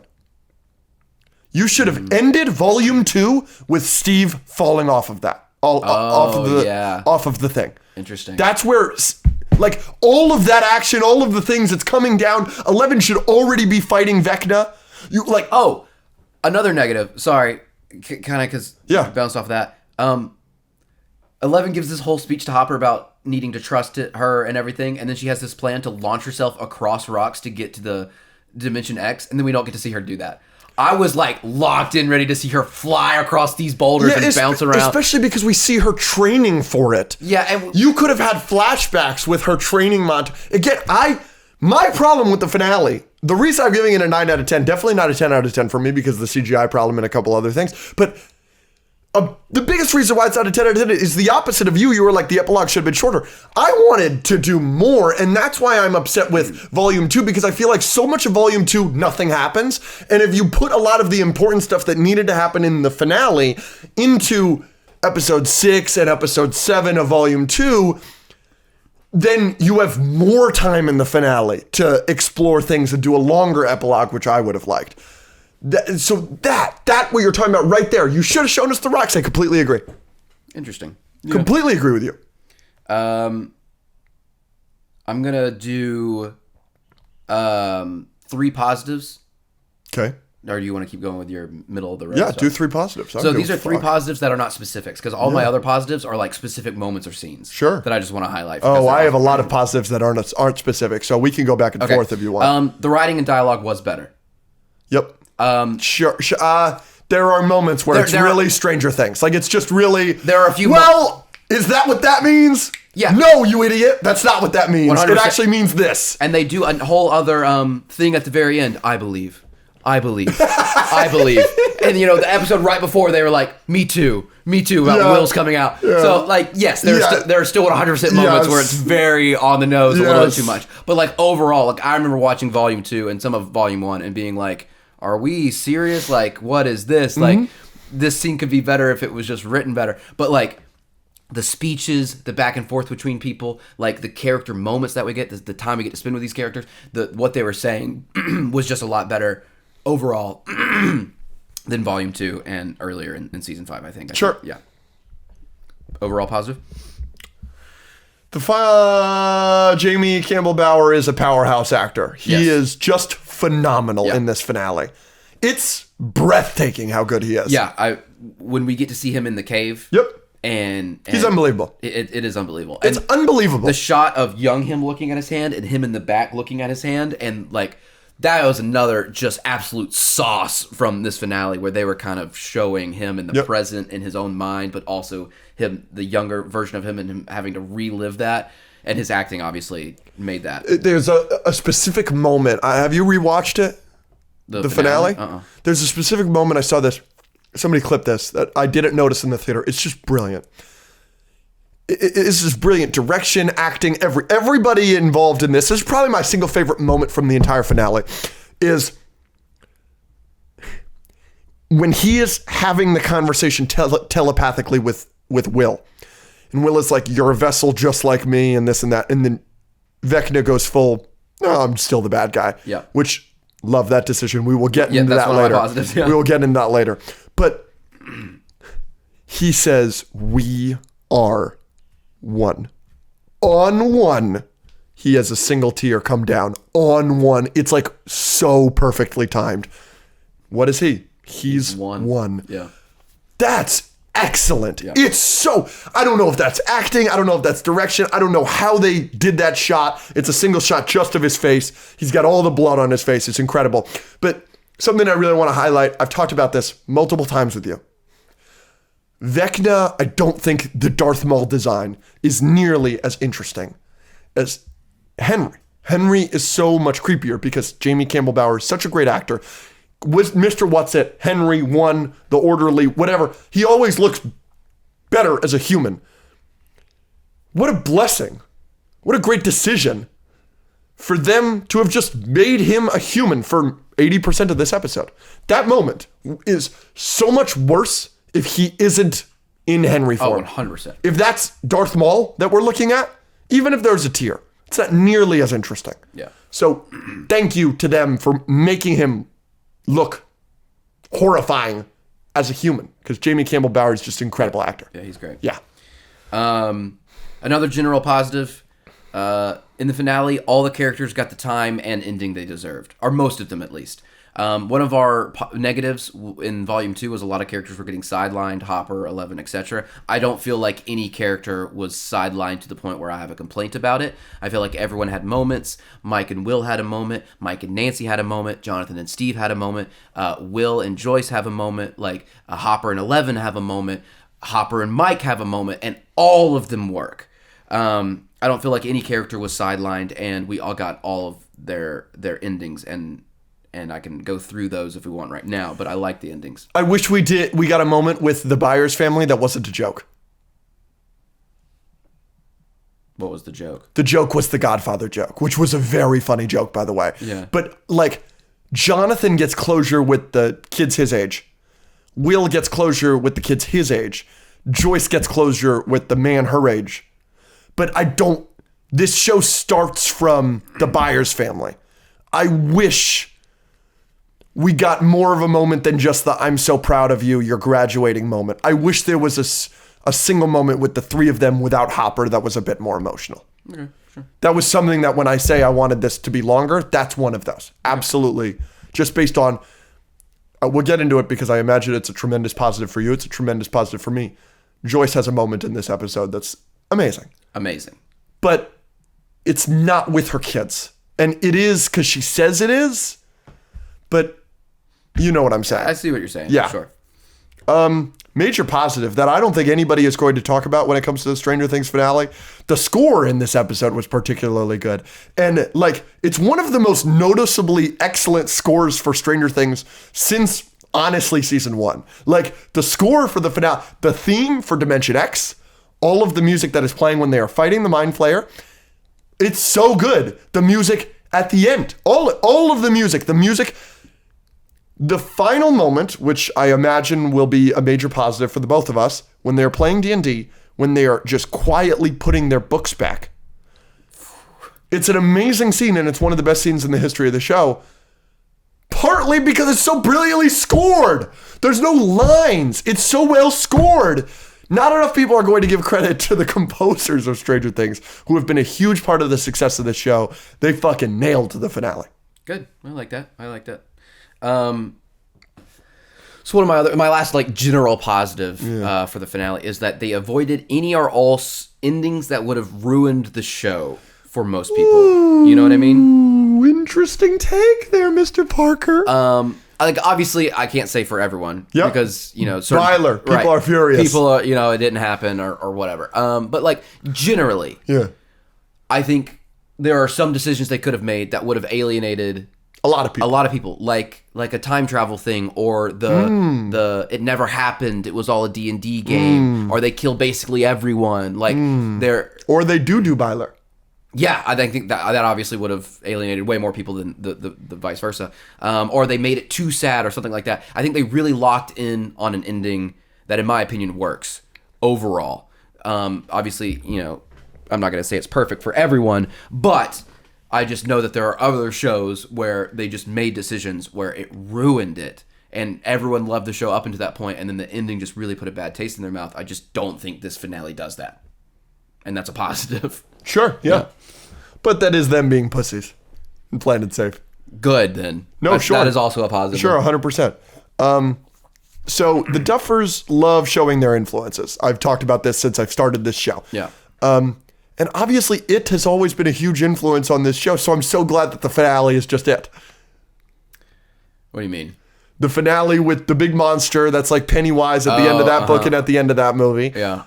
And then Mike being a writer. Like Stephen King's main characters are always writers because he's a writer and he sees himself in his main characters. That's the most Stephen King It shit I've ever seen in my life, that he becomes a writer in this. At the end of this, with the glasses, he even looks like Stephen King. Yeah. So that's so, for this entire show, I've been like, there's Jaws, there's this, there's that. Like, I've always done that.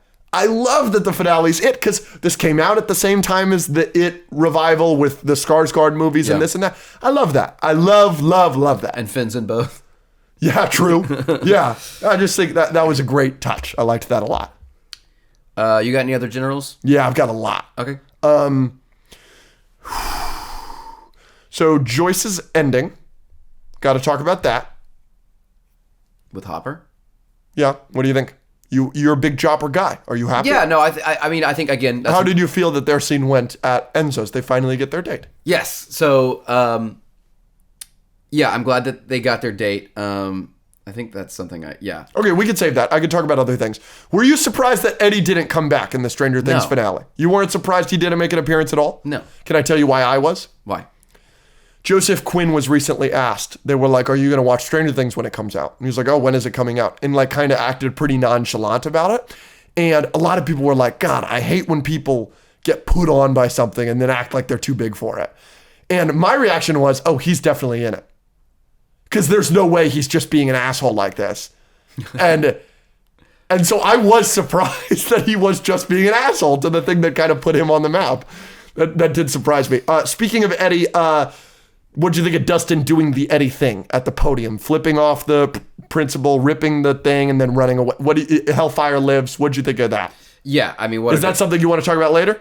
Yeah, these are all what I would consider... No problem. But we can talk. What do you think about Vicky not being in the finale? Like, not being in the epilogue? Yeah, another thing that they could have added in. I think her and it doesn't bother me. It's not like a plot hole or like whatever. But I would have liked to see her. I think a lot of people are like so surprised and they're like, where the fuck was Vicky and this and that? I think you guys are all wrong. I think it's very obvious what happened with Vicky.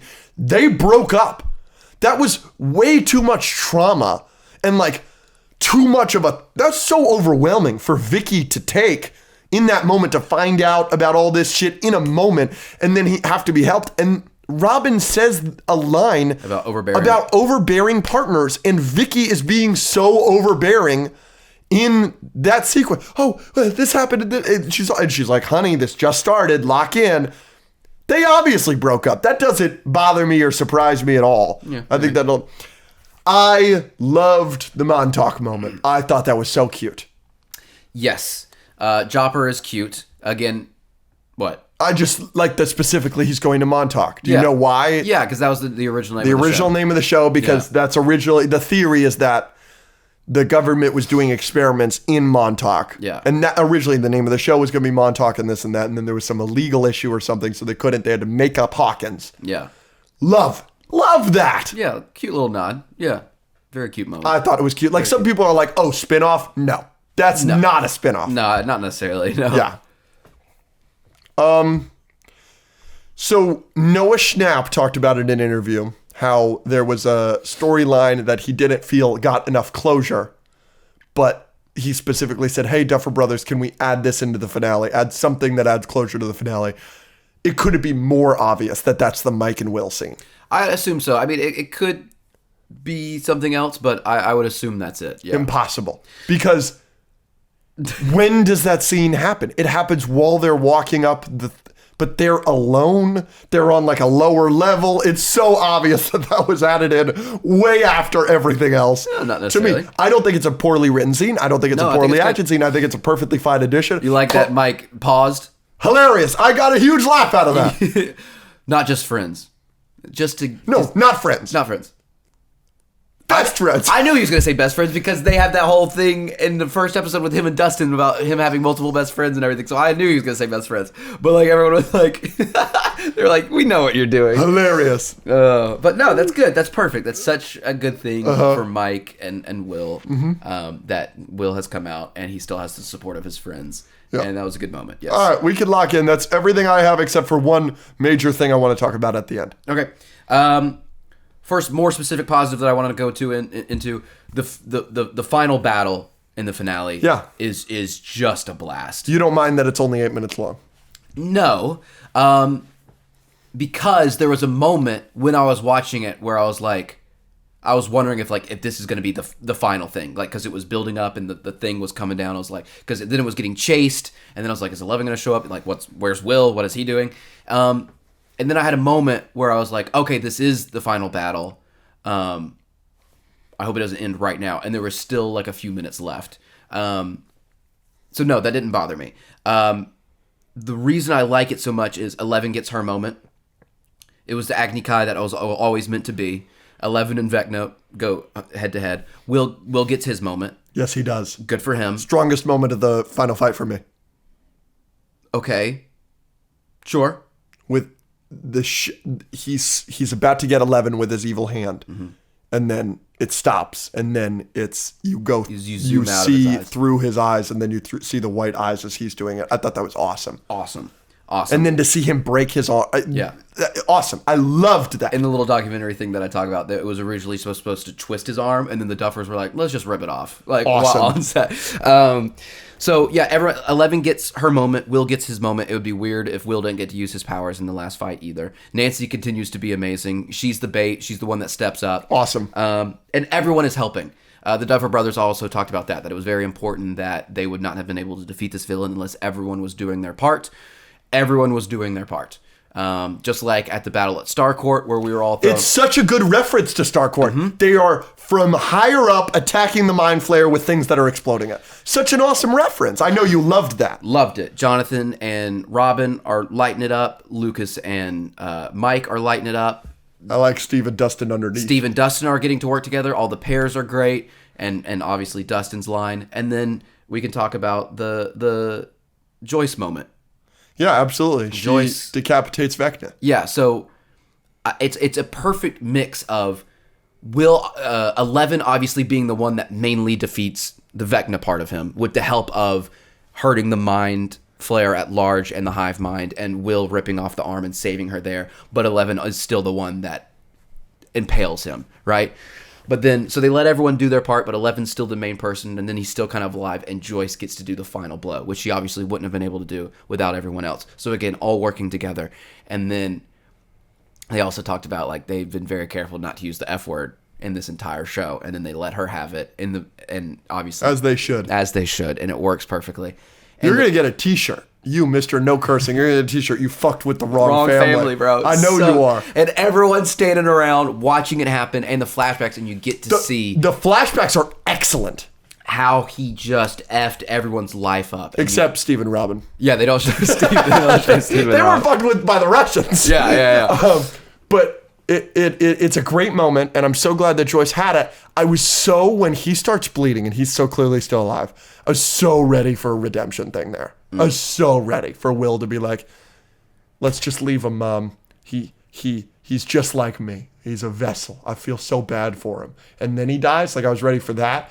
I was so glad they didn't do that. The only thing I just wish is that a lot of the flashbacks they show is not Henry. It's not Vecna. It is the Mind Flayer. But he has been one with the Mind Flayer the whole time. I know. I just wish... Some part of me wishes you could have done that with the Mind Flayer specifically. I know you couldn't have because it's just too big. No, yeah, and he is the person.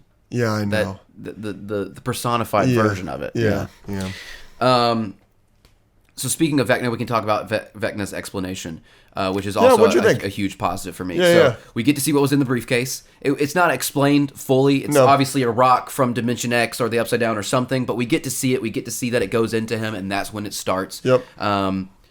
And second, the conversation with him and Will is such a great addition because it fully answers the question, who is in charge and who is doing this? And the answer is both. And the fact that they give Henry the line, I could have resisted it, I didn't want to, means you're the bad guy. Sure. And I like that. It means that him and the Mind Flayer are fully one, have been doing this together since the start. Great. Because we've always been wondering, is Vecna in control? Is the Mind Flayer in control? Both. Great. I love it. Let's kill both of them. I like that a lot. I'm changing my opinion on her decapitating Vecna. Because you've got the great scene at the start of this season with Vecna and Will. You think Will should have done it? No. You know how I just complained? I was like, I wish it was the Mind Flayer in some capacity? Oh. No, I don't. Oh, because Vecna says... Because Vecna's at the start of the season. And then it's Vecna that started this, technically. Yeah, and then in episode 4, he literally says, I chose you because you're weak. Yeah, no, it should... I like this now. Now that I'm thinking about it, I'm fine with it. But you like the explanation, the briefcase, and... I did. I'm so glad we got more of it. I was so ready for that to be the last of it. Yeah. I was so ready for the scene in episode 7 to be the only thing we got. Yeah. And like you said, the cinematography and the writing in that scene, absolutely. The way it was shot with the hand, and then you see him in the back with his hand, and him reacting, and his acting makes it so much better. Him trying to get through the cave, him trying to get into to chase the kids. Is the rock and the briefcase and the guy? Does that have to do with the play? Like, is he from one of the opening scenes on the boat or something? And that's where they get the rock? I don't think so. I don't know, but if that is the case, and at the end of the first scene in the play, there's somebody that's like, you need to get this briefcase out of here. There isn't. That would be cool. I don't think there is. I don't think there is either. Because that was on the ocean during World War II, and he goes missing near Area 51, I think. Yeah. So I think it's just a lab thing. They've been researching it since that happened in the play. Sure. But yeah, a lot of people kept saying throughout this season, like, it's so not fair that they're incorporating the play. No, the play has nothing to fucking do with it. No. Like, you don't get anything in the play. from the play. They literally mention Henry goes missing in a cave. That's it. They don't say what happens in the cave. Nope. So like everyone that was like, well, everyone knows what happens in the cave because of the play, and now we're not getting shown it. Like, no, not true. We have no idea. That was something we learnd. Yeah. All the stuff that happens in the play is really not necessary, and it honestly creates a couple of plot holes. Yeah.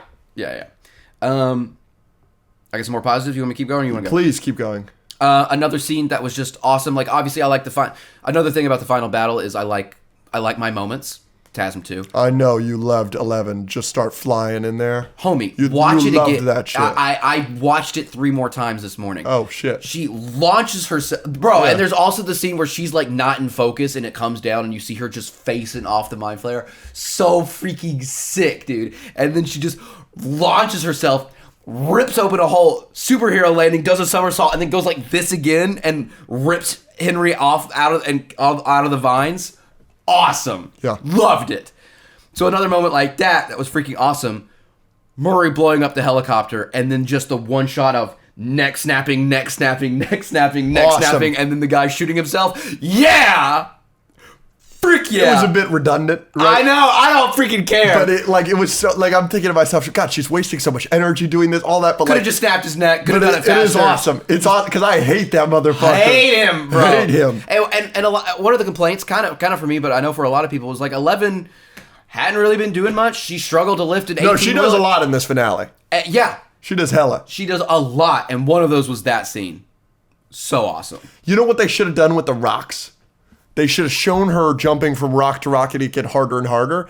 And then you should have done it because they love Deus Ex Machina. They love it in this show. It's every other scene. But they wanted to have her have a Deus Ex Machina moment with the rock and then it cut to her. They should have done it where it's like she's about to fall off of one of the rocks. And then it cuts to that. So she made it. Yeah. Like she's about to get to the red goo. But then she's about to fall, and then that's what the Deus Ex Machina. Because we wanted to see the rocks. I'm agreeing with you there. I mean, one of the best scenes in the entire show for me is the final scene with the kids. The D&D. I don't care too much for the D&D itself. Why? Because I don't play D&D. Like, but a lot of people are like, oh my gosh, how awesome that Max is raging and they're having fun again. Yeah, and sure. this and that. I don't understand all that either. The actual playing, I don't care. That's what I'm talking about. But the fact that they're doing it. Oh yeah, of course, I love that. I mean, even down to specific details like the sprinkler, like just a callback. To oh episode yeah, 1 because that's the first shot. Yeah, and then they do that exactly again. Amazing. Yeah, I heard a lot of people go, "Oh," when the sprinkler came on. That was It's a nice. beautiful way. It was a nice touch. to end it. Yeah. And that's where I do believe them, where they're like, we know where this is going to end. Yeah, it's the kids playing D&D in the basement again. Yeah, that makes perfect sense that they end it like that. Just them putting away the books, and it's quiet. Like I said earlier, it's brilliantly scored. And it's just this quiet moment for every single one of these characters. And I've seen everybody talk about this on Twitter and on Instagram and on social media. These kids have been crying on command since they were 8. They could cry. But there was something so uniquely authentic about these tears that these are the actors. These are the actors saying goodbye to the characters. It's so nice. It's such a wonderful scene. Did you in an interview with Sean Levy and Lucas, Caleb, and Finn, and maybe one other person? Yeah. They answered a question and they revealed to Sean. Sean didn't know this, because he was the director of either that scene or whatever, that they spent the night on set in the basement after they filmed on their last day. It was their last day, and the kids all spent the night on the set. I think that's really freaking cool. And Sean didn't know. In the interview, he's like, "Are you serious? That's awesome." That is so cool. Yeah, the final D&D game was, the way it all started. It was great. One other specific positive, I already mentioned it. Hopper's speech to 11 was fantastic. We know Hopper can give speeches. He's done it before. Hopper's letter was great. He's given speech in season 4, all this stuff. I don't like that it didn't really have any effect or change Eleven's mind. Yep. That may be a negative, but the fact that he was able to give that and convince Callie to change her mind, and then he gives another one to Mike. And I think that one really, really works because he gives him 2 paths of how to deal with what he's going through, and Hopper's lived both. And some people were complaining that like Hopper maybe moved on too fast, or maybe he learned. Maybe he learned how to deal with his grief a little bit better, and that conversation that Eleven had with him about her growing up and this is her decision helped him a little bit more. And she let him know that, hey, this is not your fault. Sarah didn't have a choice. I do. So for Hopper to come and be like, hey, you have these 2 options. One is this, and it sucks. I know I've done it. I don't recommend it. It's great. It's so good. I want to talk about something. This isn't a negative or a positive. I want to know your opinion. What is your opinion on the Hopper visions that Vecna gives him pretty early in the episode? I really liked it. He shows him the shit that kills his daughter. Then he shows his daughter. His daughter is like, you killed me. Mm-hmm. And then he starts shooting at Vecna, and then it shows that he's killed 11. But he didn't kill 11. What do you think of all of that? I thought that was brilliant. I've got a question. He did shoot those bullets. Where did the bullets go? I just don't think they broke through the glass. And she's in a metal container. Or maybe so you think they bounced off the metal container? You think the metal container was probably bulletproof, and so they bounced off. But then the image, the mind. Yeah. But do you think it was Vecna's goal to kill 11 that way? No, I think it was Vecna's goal to get her out of that tank. Okay. So that she wasn't effing with his mind palace. I was so excited when that happened, when the blood, I was like, this is so interesting.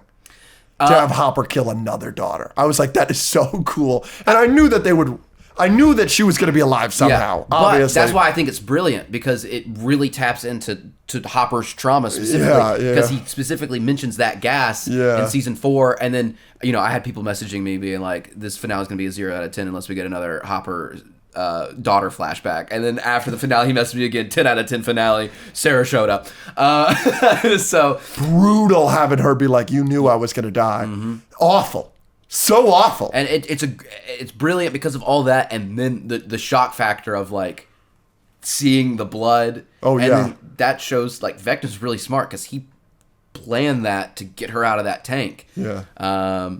And the start with Kali and Max, I didn't want Max to be in a wheelchair the whole time. We didn't. We got her in Mind World helping us out. Yep. Helping the kids. Yeah, absolutely. So she wasn't sidelined No, completely. she wasn't sidelined at all.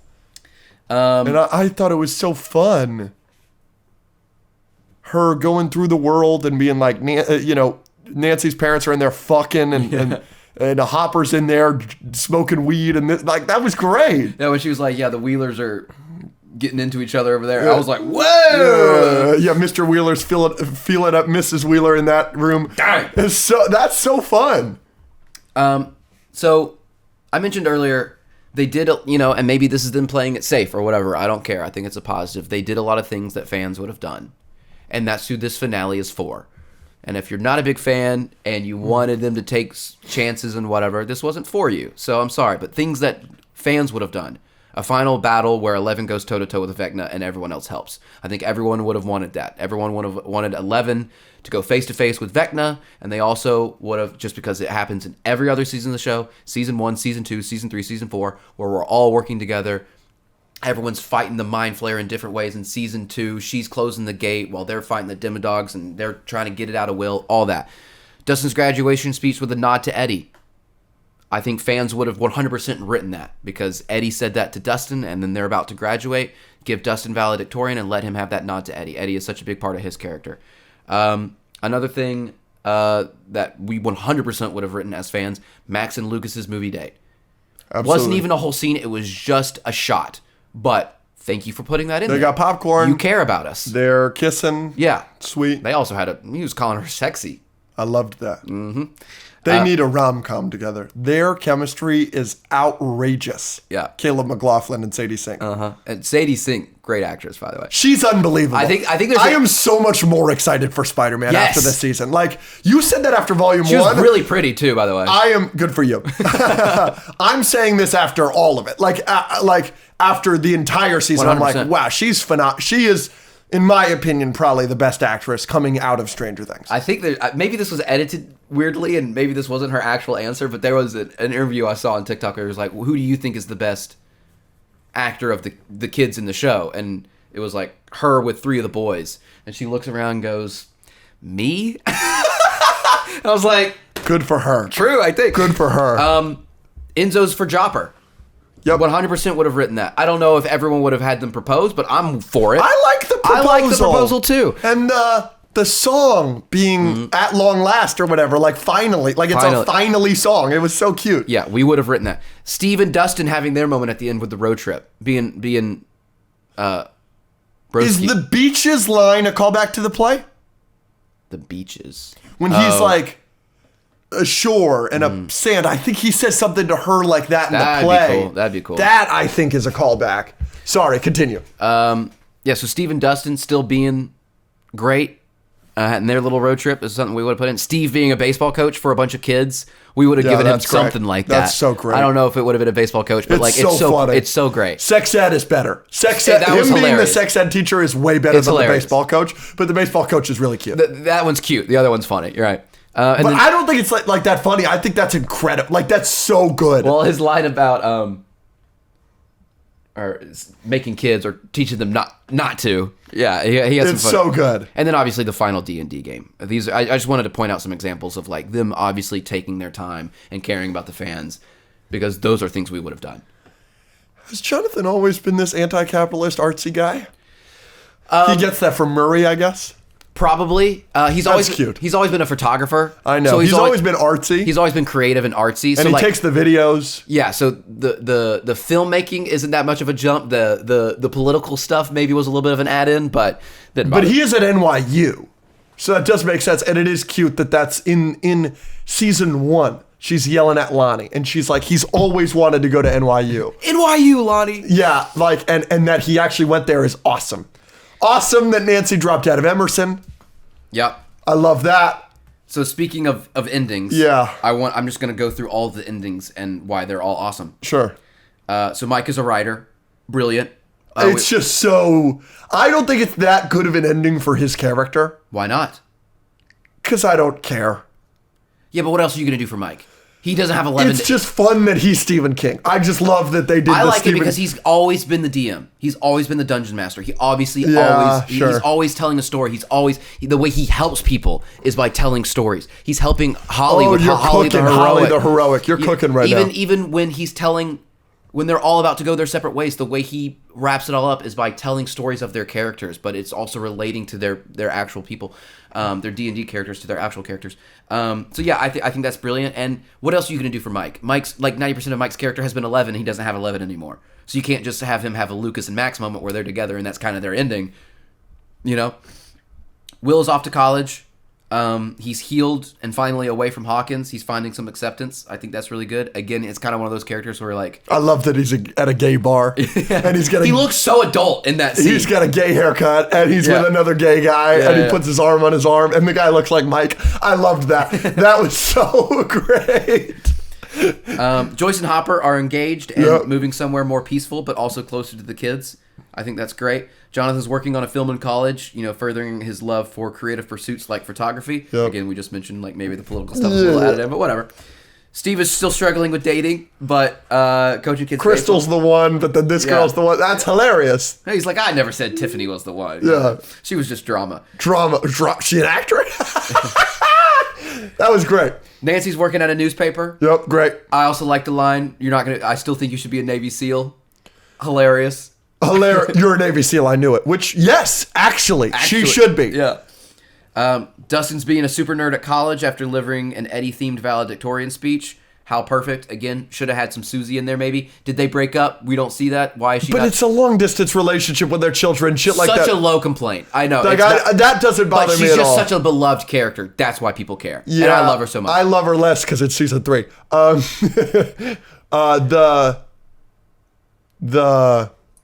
The Steve Dustin road trip. You loved that. Yeah.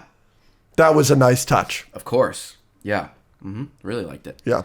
I don't remember when Mike was going around the table giving everyone their endings. Yeah. We see Will at the bar. We see Dustin being smart in college. Right? Lumax at the movies. That was that? Okay. Yeah. Okay. Yeah. So and he says they just settled down where they're from, so they stay in Hawkins. Okay. I couldn't remember if they had an individual scene or not. So yeah, it was Lumax in the movie theater. So but that's what you do there. It was so awesome. Yeah, they're still together and they're thriving. That's great. And we didn't get one, but I assume Mr. Clark is still thriving and bagging whatever Hawkins lady he wants. Man's a machine. Well, he's at the graduation and he claps for Dustin. That is cute. That's awesome. Yeah. Someone says something to him. I don't know. I don't know. I thought someone said something to him. And then Erica's still being a nerd, which is great. But like Mr. Clark being excited that Dustin's flipping everybody off is awesome. Great. It's so awesome. Great. That's basically all I have for the finale. I'm real happy with it. So I want to finish off with something. So it will not surprise you that this has been sent to me a million times. And obviously I've seen it because I'm very tapped in with this kind of stuff. There's a bit of controversy amidst the credits. There is real belief among the Stranger Things community that the credits of the black and white pictures of everybody is AI. Based on some fingers, how many fingers are in certain shots. There's a shot of Nancy holding a gun, and there's a questionable amount of fingers and placement of fingers. Obviously, that's a very good tell for AI being used. I want to say that shot, based on looking at it from the shot that it's recreating from the show, her fingers are in a weird place. But there's another shot where somebody's holding a gun where there's like an index finger instead of a thumb. That looks really wonky. My main thing is no artist has taken credit for these credits yet. And I think that based on this controversy being so prominent already, somebody's got to take credit for this. The Duffers have to come out and say, no, the guy that did the posters for seasons 1 through 5 also did these credits. We're so happy for him to get that opportunity. That's a very tough pill for me to swallow. Netflix just paid $88 billion to buy Warner Brothers. You've got the fucking money to pay artists. Cutting corners like this to end a show, for me, on such a bad note, if this is AI generated stuff, like, that would leave such a horrible taste in my mouth based on how much art goes into this show. They build so many of these sets. The costumes, the actors, like, so much of this is so artist based. And the Duffers are always referencing art that is so important to them so clearly. God, that would be such an embarrassing and bad note to end on if it is AI generated. I will go so far as to say that I don't know if it's AI generated, but I really need an artist to take credit for it. If not, I'm going to be really disappointed and may make a statement about it on my own TikTok or something. Maybe this isn't the platform to do that because obviously you and I have talked about AI before and not really gotten anywhere. But but no, I would be absolutely disgusted if that's what's going on here, but I hope not. Yeah, no, I hope I agree. Obviously, we've just talked about the finale for an hour, but there's definitely still some stuff I want to get to. How do you want to get to these things? I just bang them out. Let's bang them Let's bang them out. So you ready to give a score for season 5 as a whole out of 10?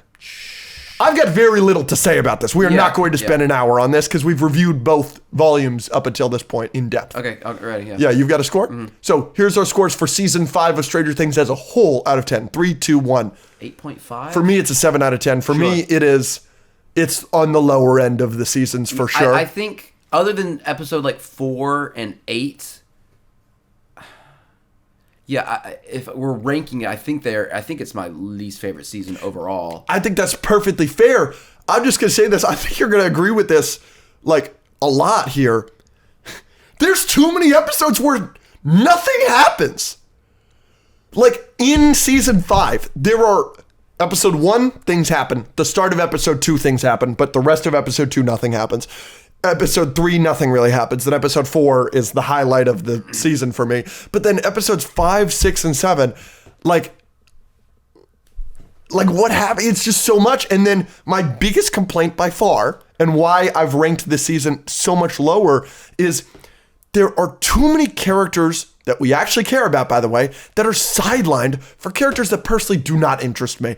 Like, Callie was the worst part of the season by far for me, but then also the kids. It's cute. Derek is funny. Holly, sure. But you spend so much time on those characters, on Dr. K, on Akers, where Joyce is sidelined the entire season, except for the moments at the end in the finale, which is why I rated the finale so high.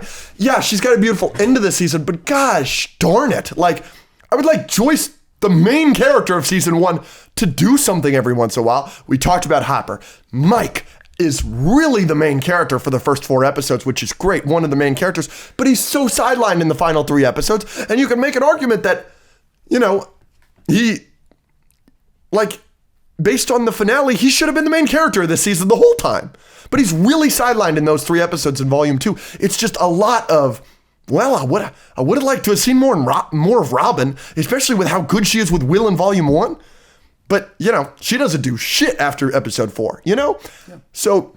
No, yeah, I agree. I agree with most of that. I think season 5 has the worst dialogue and writing. Sure. Of all the seasons, and that's been one of my negatives. Depends on the episode, but generally speaking. And I think that is my main negative, and my second main negative is I agree. A lot of characters were sidelined that I don't like. I love Holly. I think Holly's a great character. I do think she gets way too much screen time. I think she's a great part of this season, but for at least volume 2, she gets more screen time than almost anybody. Absolutely. Right? Everybody in the party, for sure. Yeah, and it's their final season. I'd like to spend a lot of time with them. Yep. Eddie's the main character in season 4, but I don't think he gets more screen time than Steve or you know what I mean? Yes. And you were still able to make Eddie awesome and a very important part of the plot without doing that. But think about the new characters for each season and how much time we spend with them and how much we like them. Billy is a new character in season 2. He's not in it very much. He's just a nice addition. Mm-hmm. He's a nice addition to it. And I feel that way about so many of the new characters. Eddie is one of the best characters ever in Stranger Things. And he was a new addition. I don't feel that way about I don't feel that way about Dr. K, Akers, or any of the children being a standout of this season. When I think about the best moments of the season, none of it is from the new characters. When you've got great moments with Bob in season 2, you've got great moments with Eddie in season 4. Obviously. You get amazing moments with Robin in season 3. New character for season 3. At least with those, I loved the new characters. I don't love these new characters at all. Yeah. Especially because Dr. K goes nowhere. Nowhere. She's just there to so we can have the government be bad. We don't even so we can kill 11. That's her only purpose, is to kill 11 or not kill 11. Yeah. we don't even know what happens to her. They killed all those pregnant ladies, by the way. Mm-hmm. Boom. Mm-hmm. But they were going to die anyway. I've seen a lot of people complain about it like they didn't save them. They were going to die anyway because they were being infused with blood that wasn't working for them. Yeah. But yeah, no, I just... So how do you want to rank the seasons to end it off? I do, but real quick, my last thing to say about season 5 as a whole is I do want to acknowledge we're talking about all these lows and all these complaints, why you gave it an 8.5, why I give it a 7.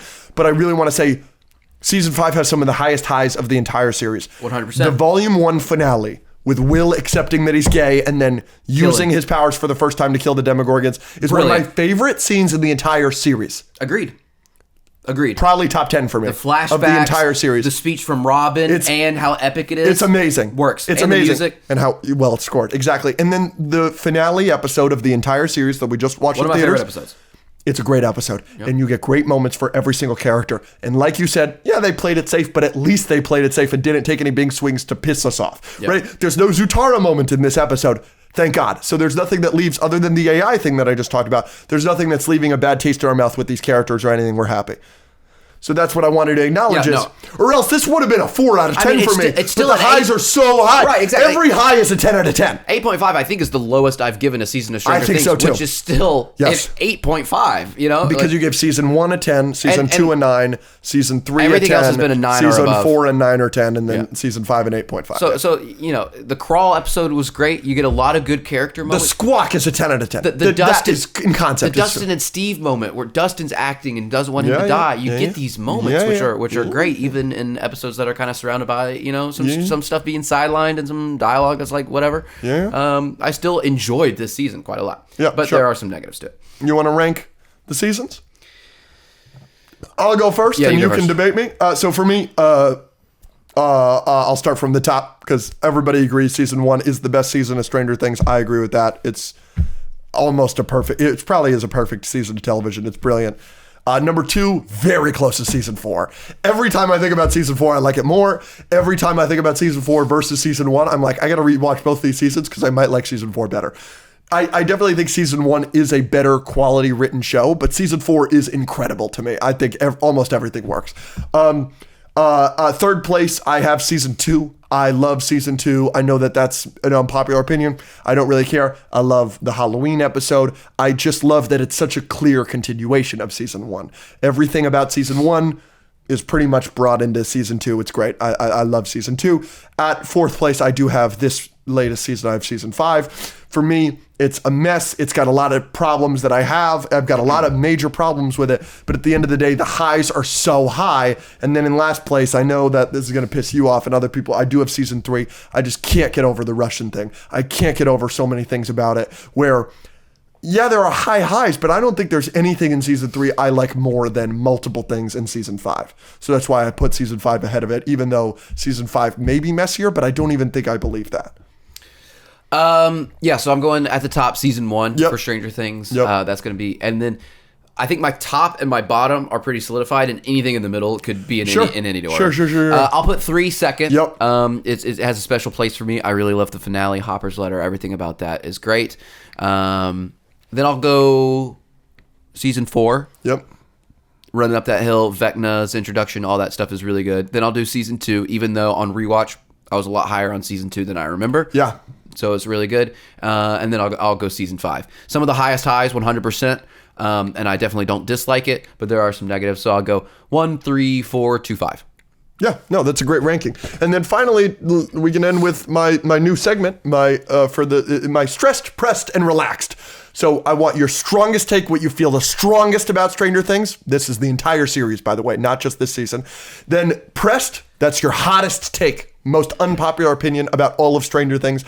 And then relaxed, something about Stranger Things that maybe bothers other people or doesn't, but something you're chill. It doesn't bother you either way. I can go first because I have all these written down so that you'll have clear examples for each. My strongest take, my stressed is Jonathan and Nancy are the second best couple in the series, second only to Lumax. Lumax is the best couple for sure, but I think that Jonathan and Nancy, it's so silly to me that anybody feels any which way otherwise. Their chemistry in season 2 is unbelievable, and I think their chemistry in their breakup scene is inexplicably one of the best romantic scenes in the entire show. And they have little moments where she drops out of Emerson and she gives him a look. And it's very funny to me that everybody wants to fuck Nancy in that final scene. Steve wants to fuck her. Jonathan wants to fuck her. Robin wants to fuck her. All three of them want to fuck her in that final scene on the roof of the Squawk. That is hilarious. Okay. Real quick. My hottest take, and I don't know how much I've talked about this on the podcast with you, but I've been feeling this a little while. I do think Steve and Dustin is a very overrated duo. I know that that's going to upset a lot of people. I know I love it, but it is so much better to me. It's the best it is ever in season 2. And I know a lot of people are going to disagree with that, but it is so much better to me when it's the hot jock, like with the nerdy kid, just by circumstance of this weird thing going on with the mind flayer and the dogs and this and that. And like when they are in that moment in season 5 where he's like, "You're my best friend," I'm like, what are you talking about? Your best friend is like Lucas or the party. Like, this isn't the real, this is like, this should be a fun add-on that they've got a good relationship, but it should never be the fact that they're like the number one duo in the show. I think that it should be a more niche thing than that. I think it should be, I think they overdid it, and I think they way overused it because of the popularity of it in season 2. Like the fact that they spent all of season 3 together is a problem for me, all of that. Yeah. That's my most overrated duo. Okay. Yeah. And then, my relaxed, the thing that doesn't bother me at all, doesn't move me either way, is the plot holes. So many people have so many problems with the plot holes in Stranger Things. Yeah, hold on. And I don't care. Like, oh, they didn't know Will's birthday, and they didn't know this, and this is this way, and who cares? They're flying by the seat of their pants. They did not think this show would become what it is. Yeah, that doesn't bother me literally in the slightest. All right, mine. Yep. Something I don't care about. That's the one I'm going to have trouble with. So what was the first category? What's it called? It's stressed, pressed, and relaxed. So stressed is your strongest take about Stranger Things. Yeah, so my stressed will be also a ship, but it's Malevolent being number 1. Sure, yeah. I think they clearly have the most love for each other and have the most moments throughout the whole show. And I love both of them. I'm much higher on Mike than most people. I'm much higher on 11 than most people, so I love them both. I think they have more... They definitely have more examples of them being a good couple than I think anyone else. In short terms of quantity, if you think quality-wise, Lumax has more, sure, but I think that they also have examples of some toxicity as well that no one ever talks about. I like Lumax a lot. Obviously, I don't dislike them. I just think people act like they are perfect when they're not. And I'm not saying Malevolent is perfect either. They have examples, especially in season 4, where he's not saying I love you or whatever, but at least their resolution to that is him literally giving her a speech about why he couldn't say I love you, which is he's just afraid to lose her, and that helps her save the world, right? That's the Malevolent. That's the Malevolent shift that I know. You know what I mean? If we did this throughout the season before the season finale, your strongest take would have been do not kill Will. Yes. Which they didn't. They didn't, yeah. My pressed, I guess, is I'm not backing down on Noah's acting in that come out scene. Oh yeah, I don't care. That is a hot take, unfortunately for you. Dude, I don't care. Yeah. I think it's great. I think he did a great job. Yeah. I like that whole scene, and I think Noah does a great job with it. If there's nothing you're relaxed about, you don't have to do it. You could be like, oh, that my relax is that there's nothing. I'll say the same because some people are having plot holes. Some of them, no, I can't really think. You were upset about the Brenner one that was created in episode 7, but where you were like, or volume 2. I don't know if I said it on the podcast or I figured it out after, but I'm pretty sure that's just a natural phenomenon. And Brenner was studying it, but he did not create that. When 11 created the Upside Down and that tunnel, that wormhole is created, a natural phenomenon of keeping that stable is the center. So it's like if you plant a tree and you plant a seed and then a tree grows, the tree is just naturally, so because it's at the center. The lab just happens to be at the center. He didn't build it above the lab. The lab is just the center of the circle. So it happens to be above the lab, but that's what's keeping the whole thing intact. The Demogorgons are from Dimension X. Yes.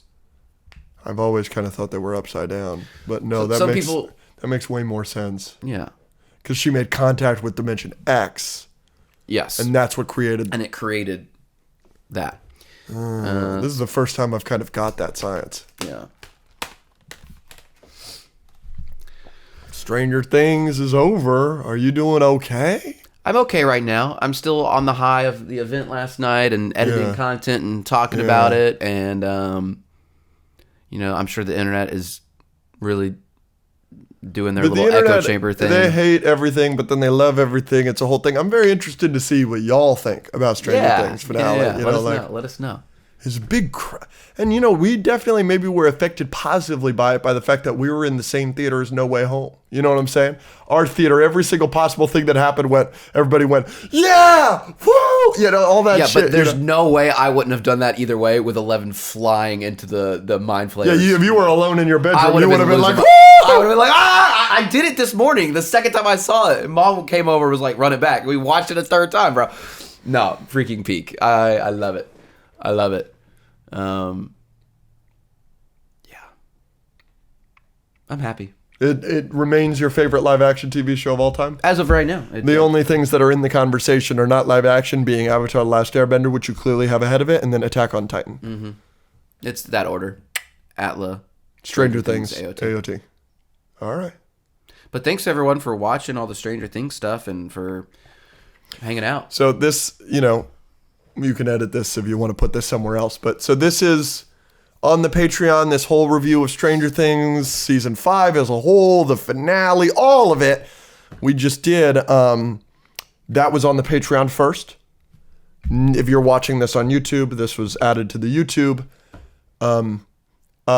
Most of this episode is going to be ranking things from 2025. What do you think about continuing the lists? And next Monday, we do our top 10 Stranger Things scenes ever. Sure. You want to do that? Mm-hmm. I like that. I like that a lot. Thanks for hanging out, everybody. Love you. We love you.